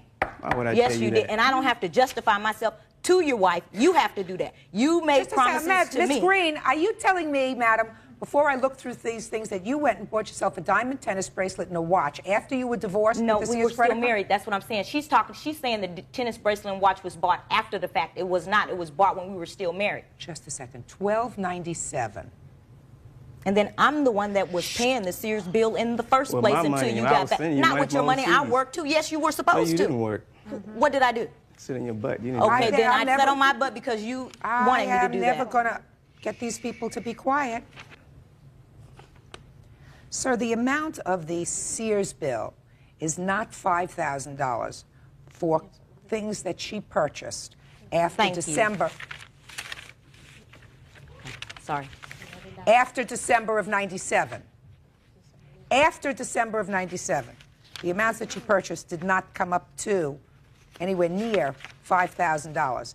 Now, as of, I got some there more was here, a Your Honor. balance. What? I have some more documentation for you, too. You can bring all the documentation you want. You're Miss talking about. Green, Yes, I'm not. you're going going to lose this case. Okay. You're going to lose. Because you're talking to him. And I explained it to you before. You don't talk to him. Judge Judy continues in a moment. Your Honor, I think she was doing this out of being vindictive. Been vindictive for what? Me moving on with my life, my new wife. I'm happy for you. Leave me alone now, would you?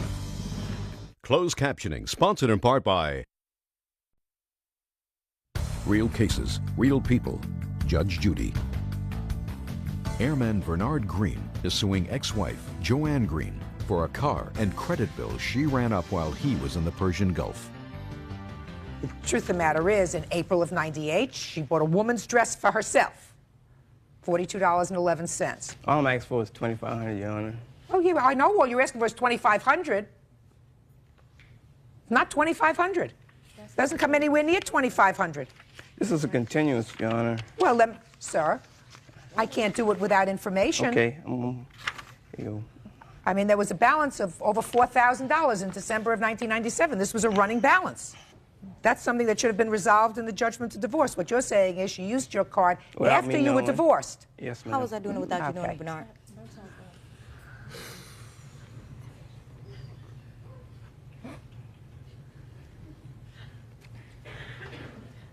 Sir, what you've circled here, what you're showing me here is historical data as of December of 97. I'm not interested in that. Well, our divorce was finalized on December 97.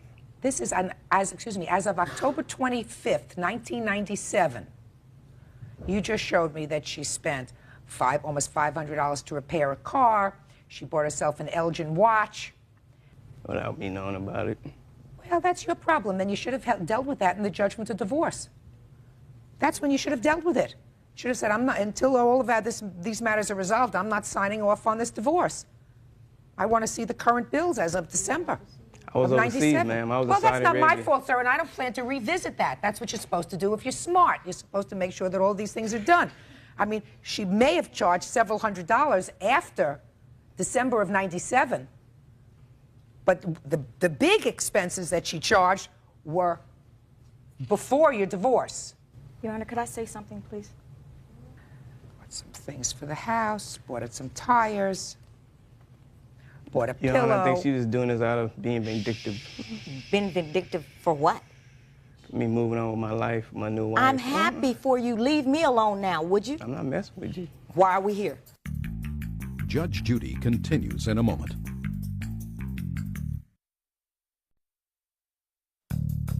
Want justice? Call 1-888-800-JUDY. On the internet, judgejudy.com.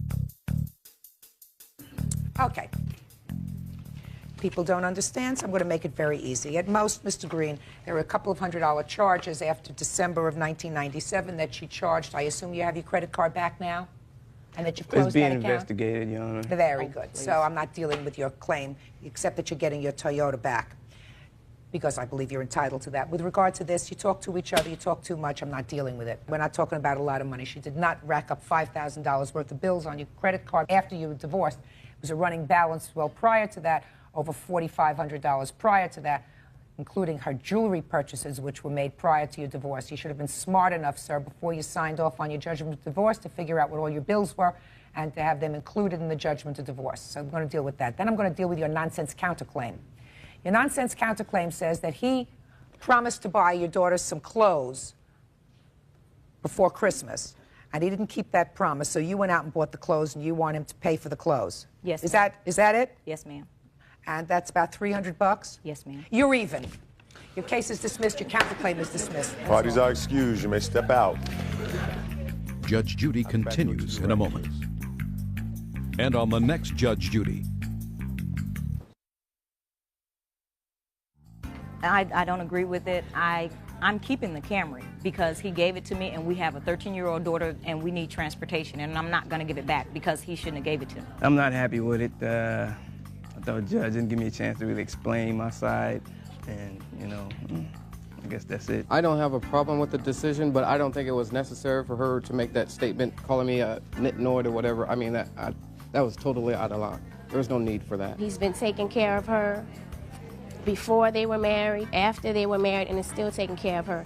And she still considers to be, just evil. His wife is very vindictive and jealous and just won't leave me alone, and she needs a job. It's not the end of this. It's not going to be the end.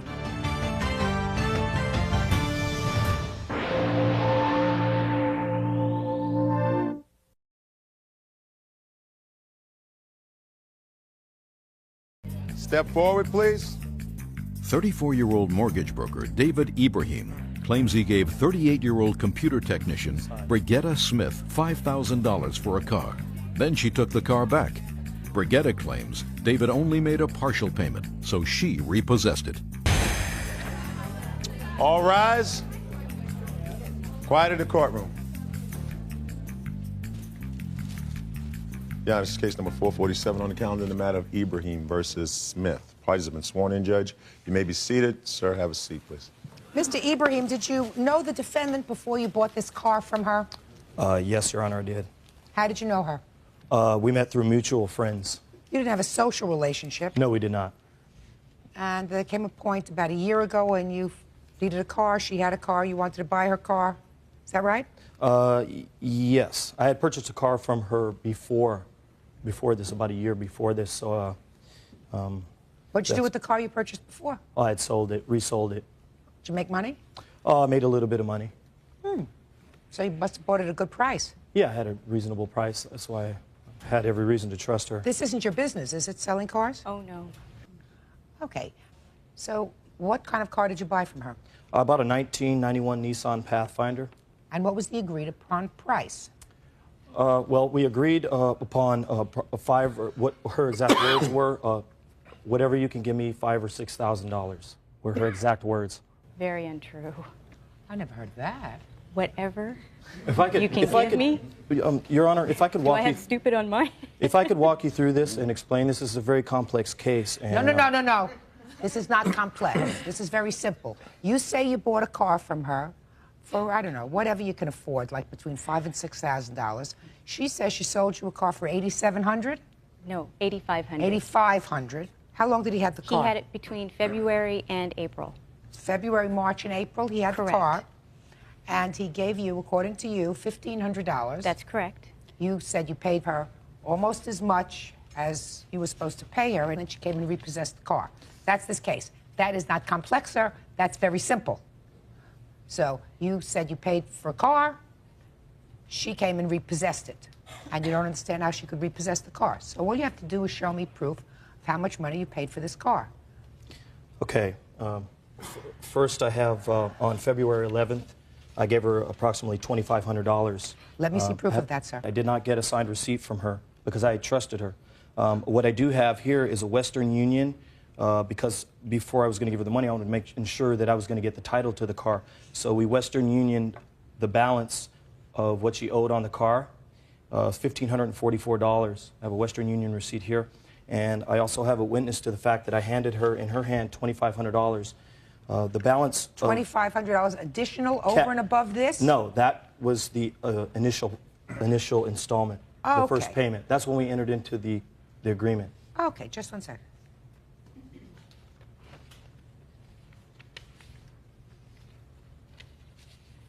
Okay, and you acknowledge that he gave you $1,544. Yes, ma'am. But you say that that is the only money you ever received from him towards this car. That's correct. Okay, so now I'll hear your witness to the additional monies. Okay. Hi, Has the witness been sworn? Yes, ma'am. Your last name, sir? Moore. Mr. Moore, I want to direct your attention back to February 11th of this year. Were you present when there was a transfer of money? Yes, ma'am. Where did that take place? It took place in front of a check cashing facility in Pacific Beach, California, down in San Diego. David agreed to buy the car. He didn't have the full amount in cash to give her for the automobile, so he gave her $2,500, and the agreement was that they would immediately bank wire All I'm talking about is cash. $2,500 in $100 bills. That's what you saw. That's what I saw with my own two eyes. I don't even know you. Now, when you saw him hand her the $2,500 in cash, had he gone into the check cashing place to get that money? The transaction was at the check cashing place. He gave her the money. She had to pay off the lien that was held on the car from Nissan Motor Acceptance.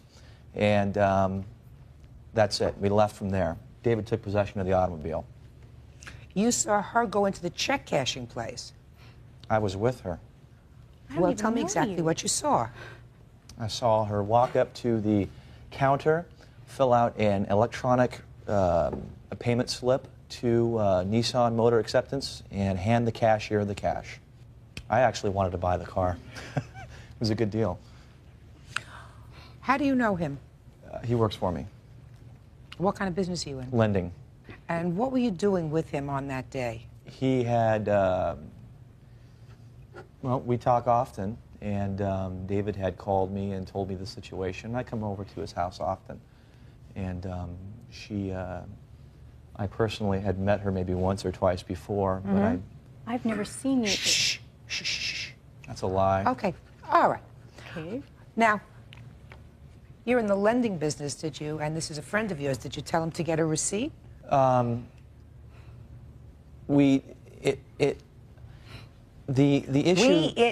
issue did not arise because he had previously purchased a car from Mrs. Smith.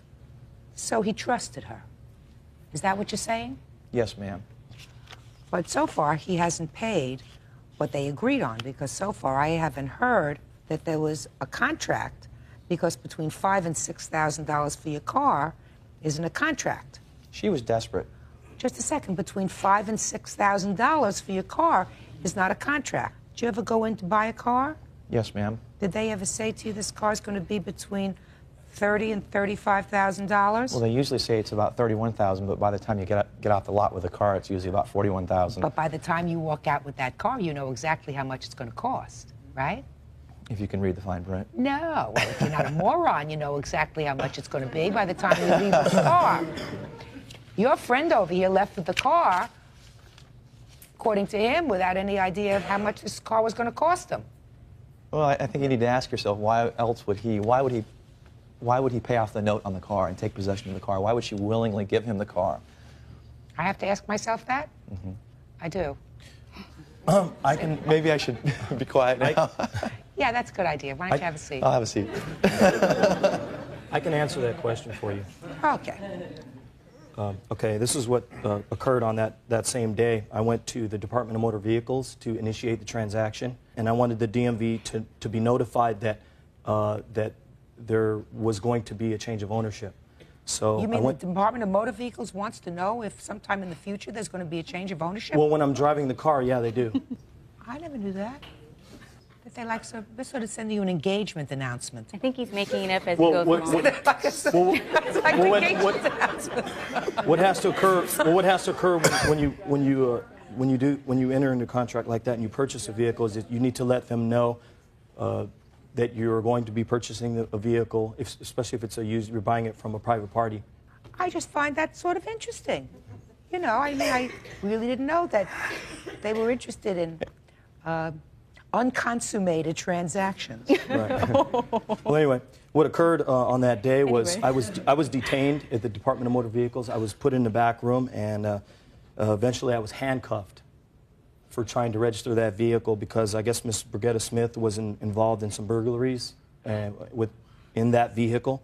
So I was detained, I was handcuffed, and thrown in the back room and questioned. And I waited there until the detective arrived and questioned me. So you were trying to register this car? Yeah, I was trying to initiate the process. Judge Judy continues in a moment. First of all, this is a lovely receipt. I mean, even he can't keep a straight face. You're a loan processor. Right. He's in business. You deal with people signing contracts all the time. And here, you make out a receipt to yourself. I mean, you got to be penalized for dumb. Real cases, real people. Judge Judy. David Ibrahim wants the car he bought from Brigetta Smith returned. Brigetta says David didn't make the full payment, so she repossessed it. Now, let us assume, I believe what you tell me. Let us assume that you gave her $2,500. Right. Show me proof of the rest. Okay, I have to explain the scenario to you so that you can understand. After I'd gotten the pink slip, I guess Miss Brigetta Smith was arrested. Well, while she was in jail, out of good faith, and I felt financially obligated still at this point, I put money on her books while she was in jail. On her books? Yeah. What do you mean? Because she was in jail, she needed money to spend for personal items. Toothpaste, so on and so forth. So while she was in jail, I continued to give her money. I put money on her books. I have receipts of that here. I'm just trying to prove to you that I was still obligated to her financially, and I felt that I did owe her more money. So I continued to $30. Yeah. $30. And then there's a... Shh. $30. $90. Do you know what this is for? No, I don't. Think hard. What? These are made out to you. Okay. Yes, I was incarcerated. For what? For receiving stolen property. What kind of stolen property? antiques and collectibles. How long were you in jail? 2 months. And this $30 was for toothpaste. Let me see your teeth. Yeah, I guess. I cleaned $90 worth of toothpaste. A lot of toothpaste. All right. Show me proof of money for the car. Okay, Car. I've got more. Just get to it. Okay, I'll you know, get to I got it. other cases okay, to try today. When Brigetta got out of jail, she contacted me. And No, just a second. Okay. Mr. Ibrahim. Yes. You showed me this. Correct. You showed me him. Yes. Show me the rest. Okay. I have a receipt here. She asked me to drop $1,500 off at the liquor store, which we had mutual friends at. It's Mission Bay Liquor. I dropped the $1,500 off with a William there, and he wrote me we wrote a written receipt on the back of a cardboard box there. With respect to the court, that is the only receipt that I have for that. I borrowed that money from my employer because I didn't have sufficient funds to offer Ms. Brigetta Smith at the time. Who is this person? I do not know. I have never seen that before, and he did not give me $1,500. Are you in business? No, I'm a loan processor. I'm not in. So you process loans. Yeah. So you're in the business of paperwork, right? Paperwork. Yes, I am. Let me. First of all, this is a lovely receipt. Lovely receipt. What? Now look, this isn't even signed by him. Let me tell you what this says. This says, I, David Ibrahim, that's you, Yes. gave William, Yes. right, the sum of $1,500 for payment to Brigitte Smith on April 27th, and you signed it. Yes. And this is what you're giving to me. With all due respect, for your wisdom, ma'am. Order. I mean, even he can't keep a straight face. You're a loan processor. Right. He's in business. You deal with people signing contracts all the time. And here, you make out a receipt to yourself. This is what you did. You made out a receipt to yourself. Well, I didn't sign You William's made name out the receipt to yourself. Right. I mean, you got to be penalized for dumb. That's a fact. I was You dumb. got to be penalized for dumb. I was She definitely said she dumb never doing got the business money. with Listen, with Ms. you Smith. got to be penalized for dumb because she says she never got the money. And based on this proof, I can't find that she did. Correct. This is a receipt you wrote for yourself. I could sit here and say, this day, what is it? I gave Petrie Bird, right over here, $25,000. Right. Signed, Judy Scheindlin. I didn't sign his name on that. He signed his name on that. There is a line. Correct. His name is inserted in the line. The statement is you, sir. I, David Ibrahim, gave William the sum of $1,500. I know I didn't look at it until I got out of the store. You're a loan processor. Correct. Give me a break. I'm sorry. Anyway. Sorry, Bert. Your Honor. All right. Your Honor, I was forwarded that $1,500 from my employer, and I did give the money.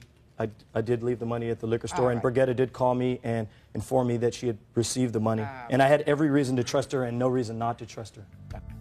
Judge Judy continues in a moment. Did you sign the pink slip? Apparently so, but it was misrepresented to me.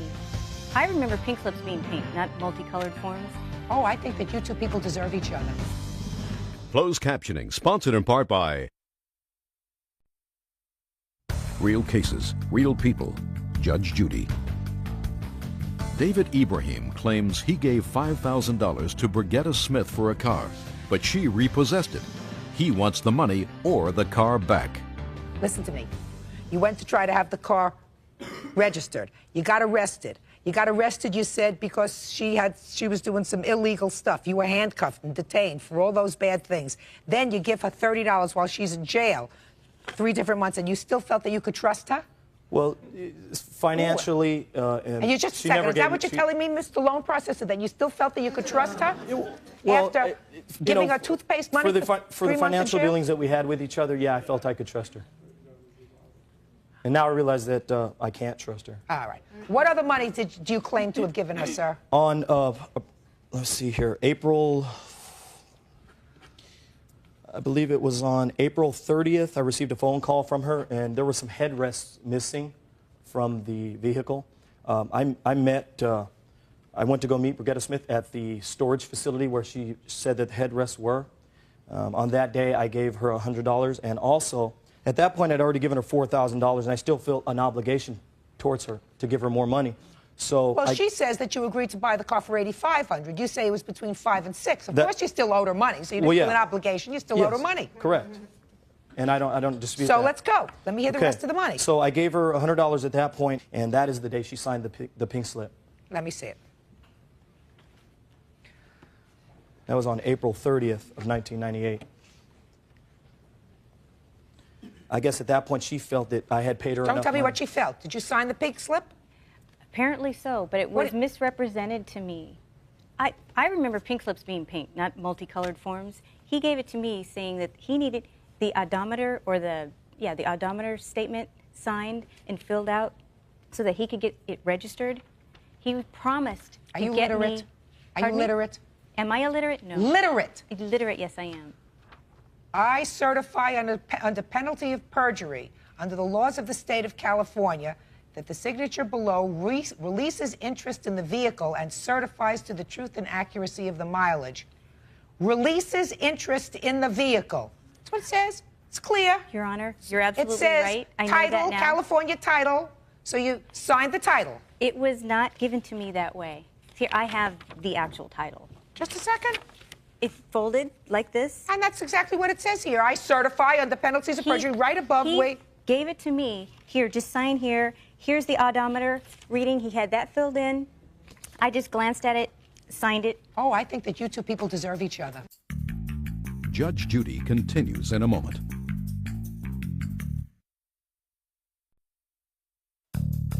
Want justice? Call 1-888-800-JUDY. On the internet, judgejudy.com. Sir, you're a hustler. She's a hustler. You try to hustle her on the price of this car. You try to get this car for $4,000, if I believe everything that you say. If I believe everything that you say. And now you had the car 3 months and you still didn't pay for it. And I don't believe her, period, because she has that passive aggressiveness. I believe that she got your initial $2,500, sir. There's no question in my mind she got your initial $2,500. I believe that. You can't prove to me the 15. You may have given it, you may not have given it, and if you gave it, and that's the kind of receipt you got, and that's the kind of business you're in, you'll never do it again. It was an expensive lesson, right? Right. Okay. Well, A, Mr. Abraham, you did not pay even the price that you say you agreed upon with the defendant, which I am taking it $6,000, not your between 5 and 6. She says that the agreed upon price was $8,500. Even he says he wanted to buy the car because it was a pretty good deal. Was it a pretty good deal for $8,500? Sir? No, It's a pretty good deal for $6,000. It had a broken out. Shut up! It was a pretty good deal for $6,000? Yeah, I'd say so. All right. I'd say So even according to you and according to your friend over here, the car maven, it was worth at least $6,000. You didn't pay the $6,000 after 3 months. She was entitled to repossess her car. She didn't allow me to. She was incarcerated at that point. So send her checking in jail. She got her toothpaste money. Judgment is for the plaintiff for the amount of $2,500. That's all. Parties are excused. You may step out. Judge Judy continues in a moment. And on the next Judge Judy. It was a joke. He shouldn't have gotten the $2,500. He shouldn't have gotten anything. Well, I knew that she was in a hurry to sell the vehicle because she needed to get out of town fast, running away from the police. They should have threw her in jail and threw away the key.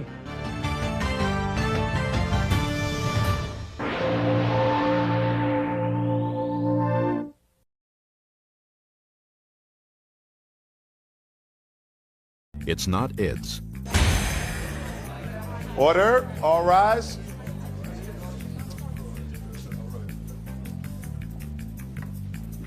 Yeah, this is case number 535 on the calendar in the matter of Ish versus Green. Parties have been sworn in, Judge. You may be seated. I somehow gather this case is more than about just a vacuum cleaner, but I'm going to stick to what I see in your complaint and your answer. You two gentlemen live in the same rooming house, is that right? Yes, ma'am. How long have you been living there?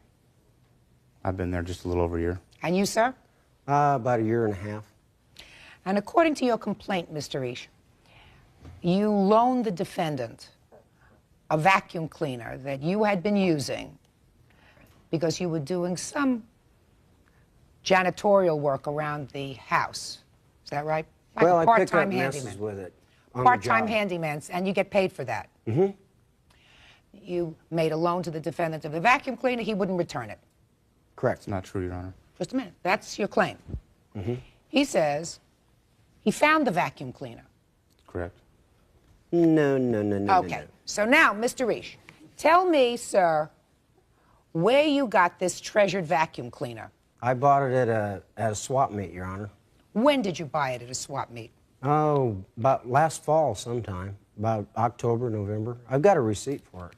Let me see the receipt. All right. Do you want to see anything else? No, right now I want to see the receipt, Mr. Reish. No, okay.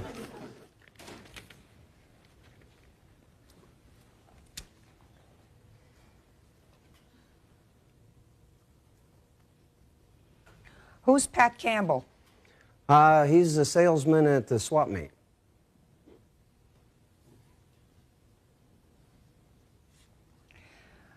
Mr. Green, where'd this vacuum cleaner come from? It was left abandoned outside our building originally. When was that, sir? That was sometime in September or October of last year. And what happened with it? Well, it sat outside for a day or so. Then it was inside for a day. It sat there completely untouched. I'd left it alone because I thought it belonged to somebody. It looked like Where it was was it when it was inside the house? It was in the common hallway down by the common restroom. Okay, go ahead. It sat there another day, and Mr. Ish came to my room, knocked on my door, asked me who the vacuum cleaner belonged to. At that time, I walked down the hall and I said, well, it's been out here this long. I'll show you who it belongs to.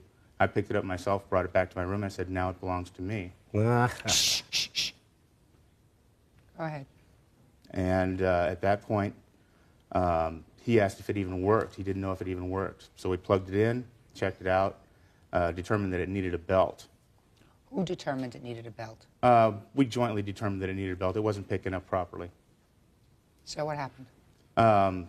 Later on that day, Mr. Ish showed up back at my place with a belt to replace the broken one in the vacuum cleaner. He asked for the vacuum cleaner. I gave it to him so he could put the belt on. He took it upstairs, put the belt on, came downstairs, vacuumed a little bit on the rugs downstairs, and then brought it back to me and said, there we go. Now we have a new house vacuum cleaner. Nobody can bother me for my vacuum cleaner any longer.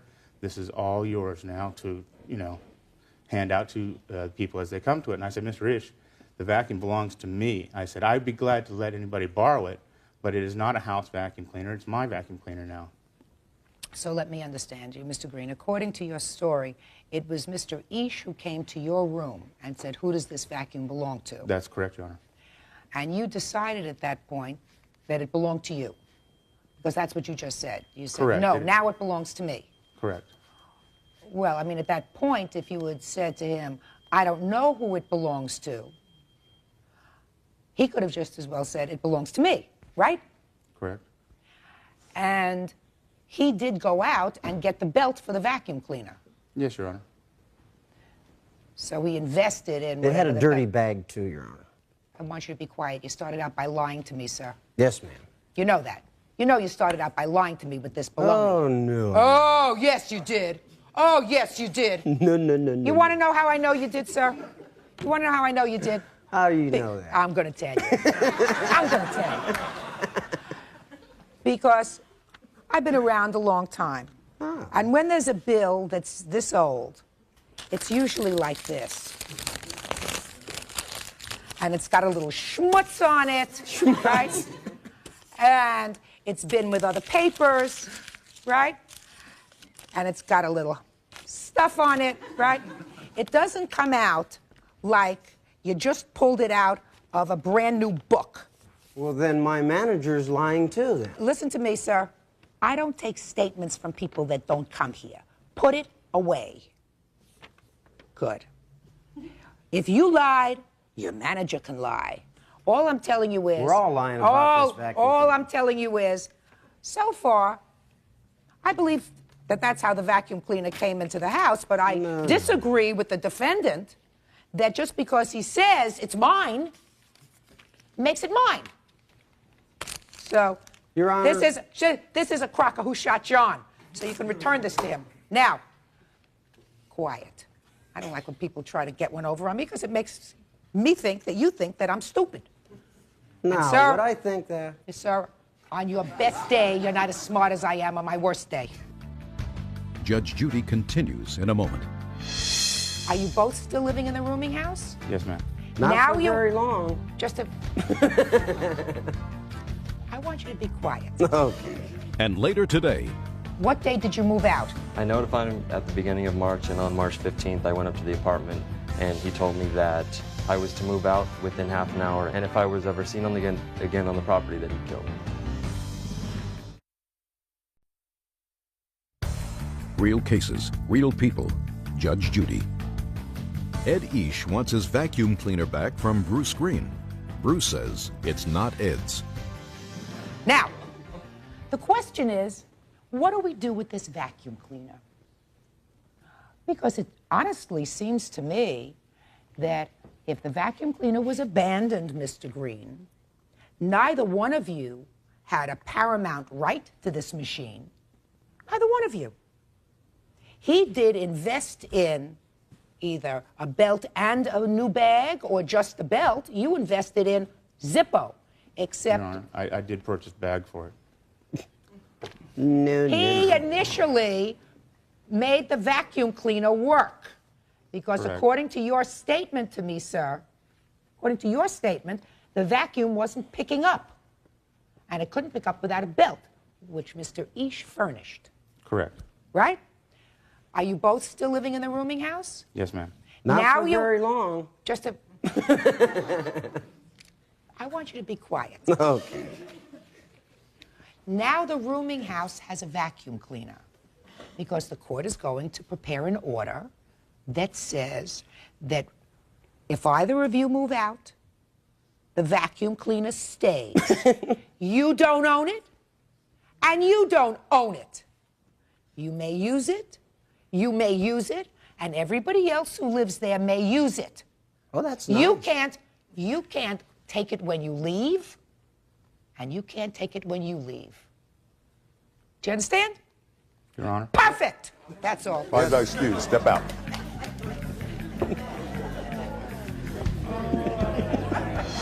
Nobody claimed it. It sat there for 2 to 3 days without anybody coming up to claim property of it. So, Well, I wish I'd have got my vacuum back, but I've been very good to this man, just like a brother to him. He is between classes and welfare when I put him to work for income on the residence. And he just commandeered my vacuum, just kept it and wouldn't return it. And now the next case. Parties on Hustad versus Story. Step forward, please. 20-year-old customer service rep Matt Hustad claims his former roommate, 20-year-old Kaleo Story, owes for non-payment of rent and a missing bike.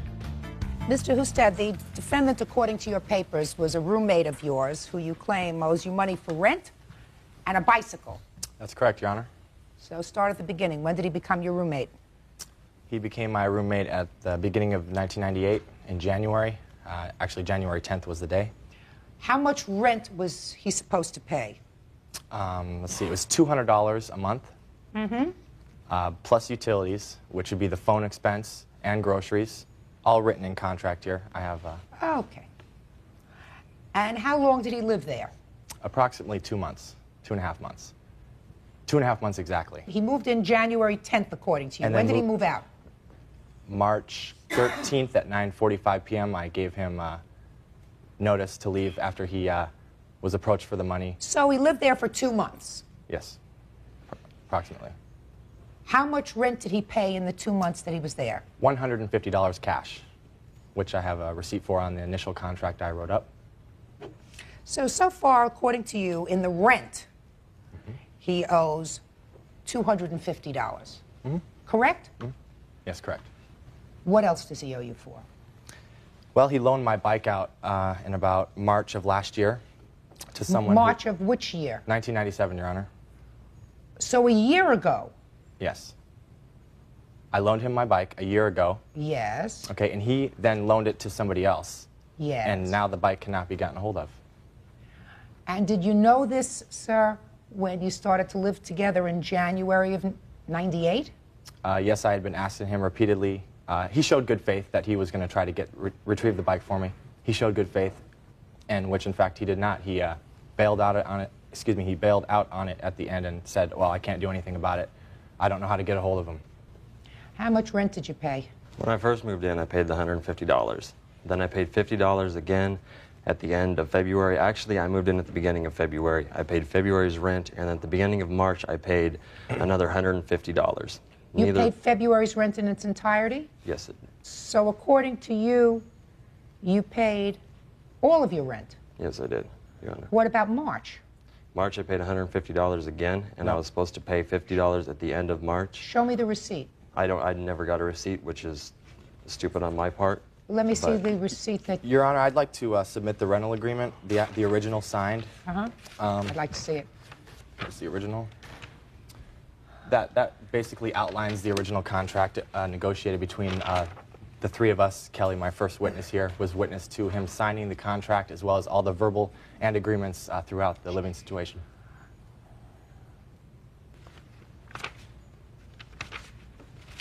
All right. Well, this says that you paid $150 the second week in February.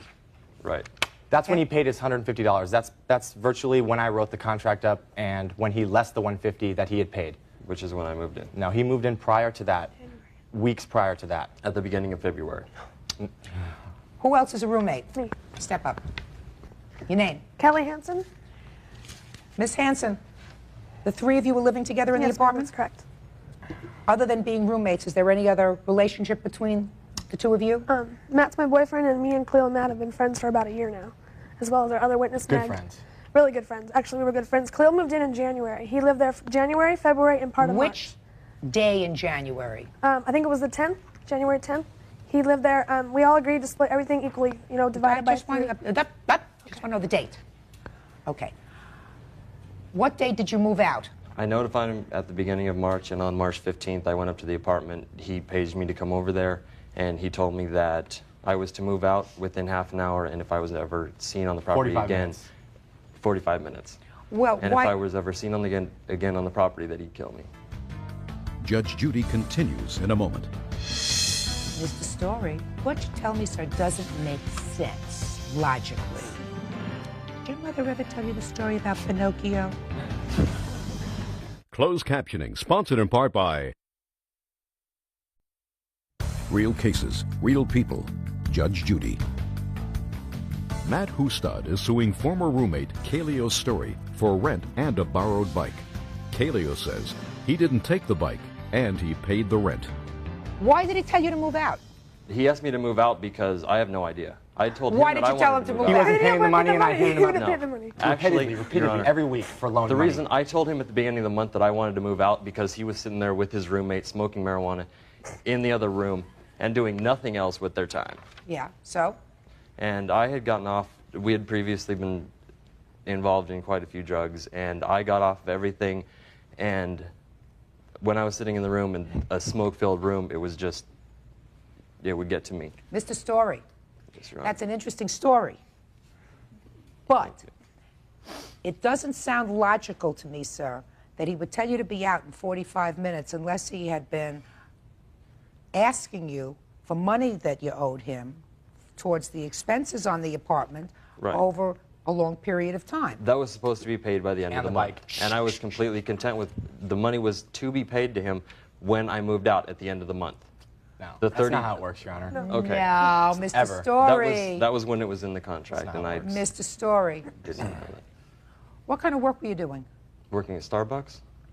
He was not employed at this time, Your Honor. For 3 months, he didn't have a job. We lended him money for laundry, for gas, for food, utilities, gas, groceries. We have bills and everything that we lent him money for. Everything. He lived in my dorm. Actually, he's not even supposed to be living there. He's lived with 4 or 5 other people at Cal State University Long Beach. Shut up! At Cal State University Long Beach, he pays no rent. He hadn't had a job. He lived at the dorm for 3 months without getting a job. I mean, he didn't have money to pay him. As friends, we lent him the money, up front, because we thought He he was would my pay back. best friend We for a were long all time. good friends. Very good friends. Finally, we okay. just got fed up. And All right, now let's get to the bicycle. Tell me the story about the bicycle, Mr. Story. Okay, at the previous apartment where I was living at, he brought his bicycle up there one day and locked it outside my front door. Gave me the combination to the lock, and one of our mutual friends came over one day, asked to borrow the bike. I told him that he could borrow the bike, but that he had to talk to Matt about it. He came up after that. Just a second. Stop right there. Thank you. He brought his bike to where you were staying, locked it up with a combination lock, right? Yes, Your Honor. And gave you the combination. Yes, Your Honor. Then a friend of yours came to visit and said, could I borrow the bike? Yes, Your Honor. And you said, it's okay with me, but you'll have to ask Yes, Your Mr. Honor. Husted. That day. Just a second. Okay. But after you told me you had to ask him, you gave him a combination to the lock. You gave him the combination to the lock. No, I unlocked the bike outside and gave him the bike. Gave this friend Right. the bike.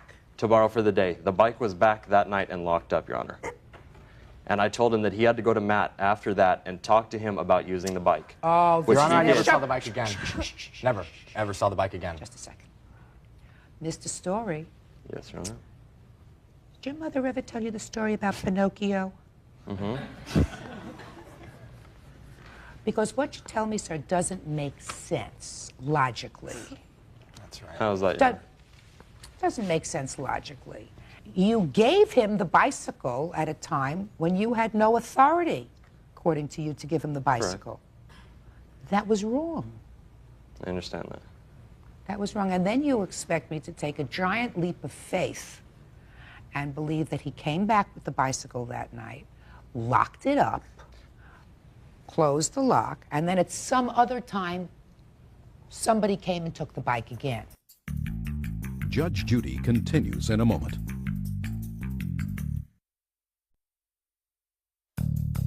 Want justice? Call 1-888-800-JUDY. On the internet, judgejudy.com.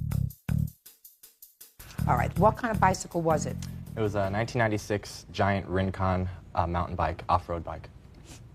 Is that the kind of bicycle it was? Yes, Your Honor, it was.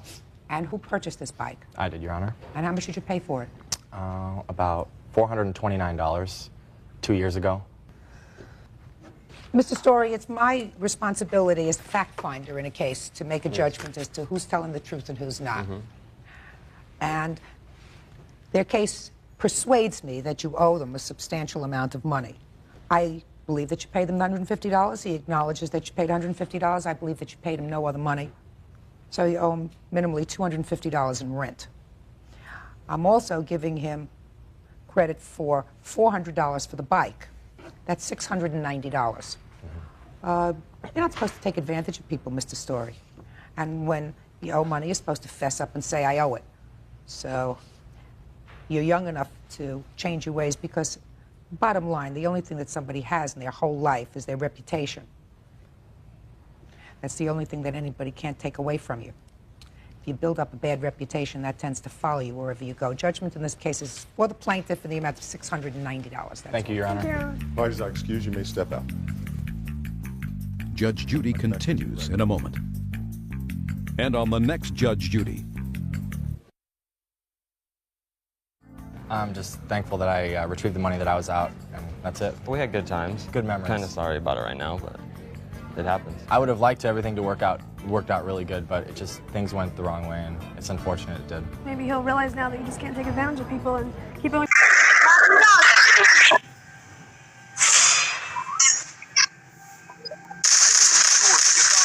Lives on.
Medkit for everybody.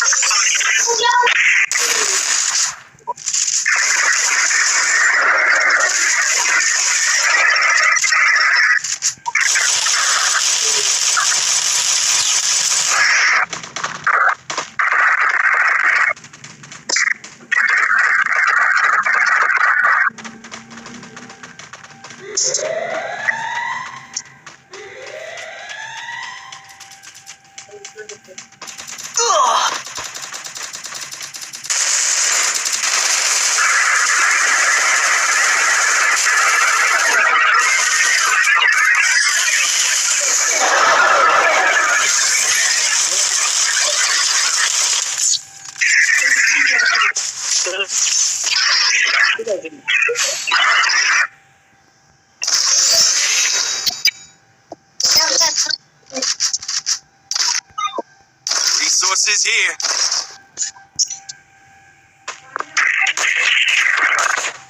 Urgent order. Resources here.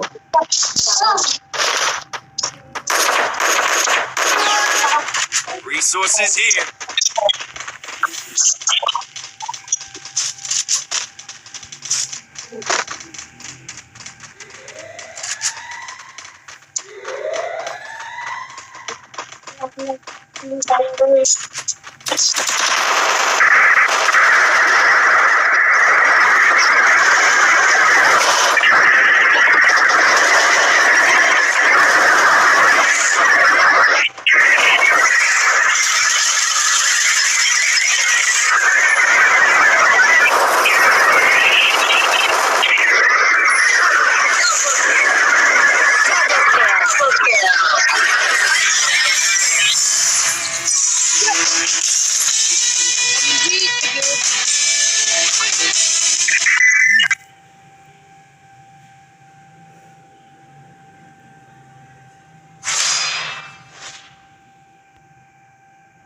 I've done this 1,000 times.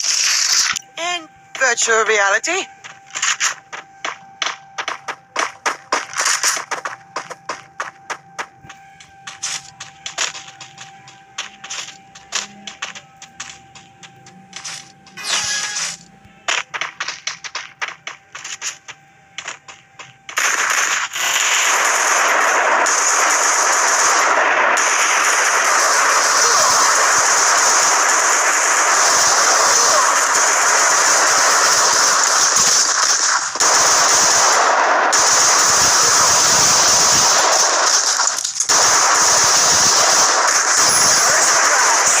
Kill.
I need glue wall.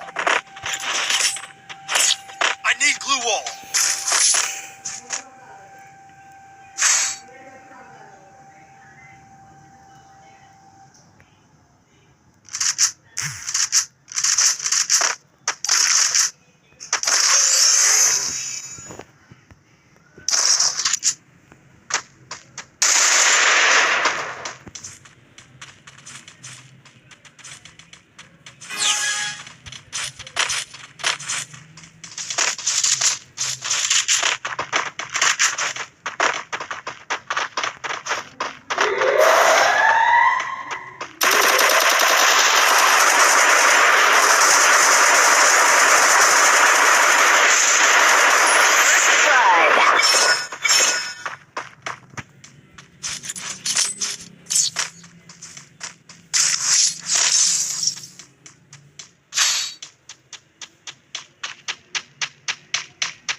there.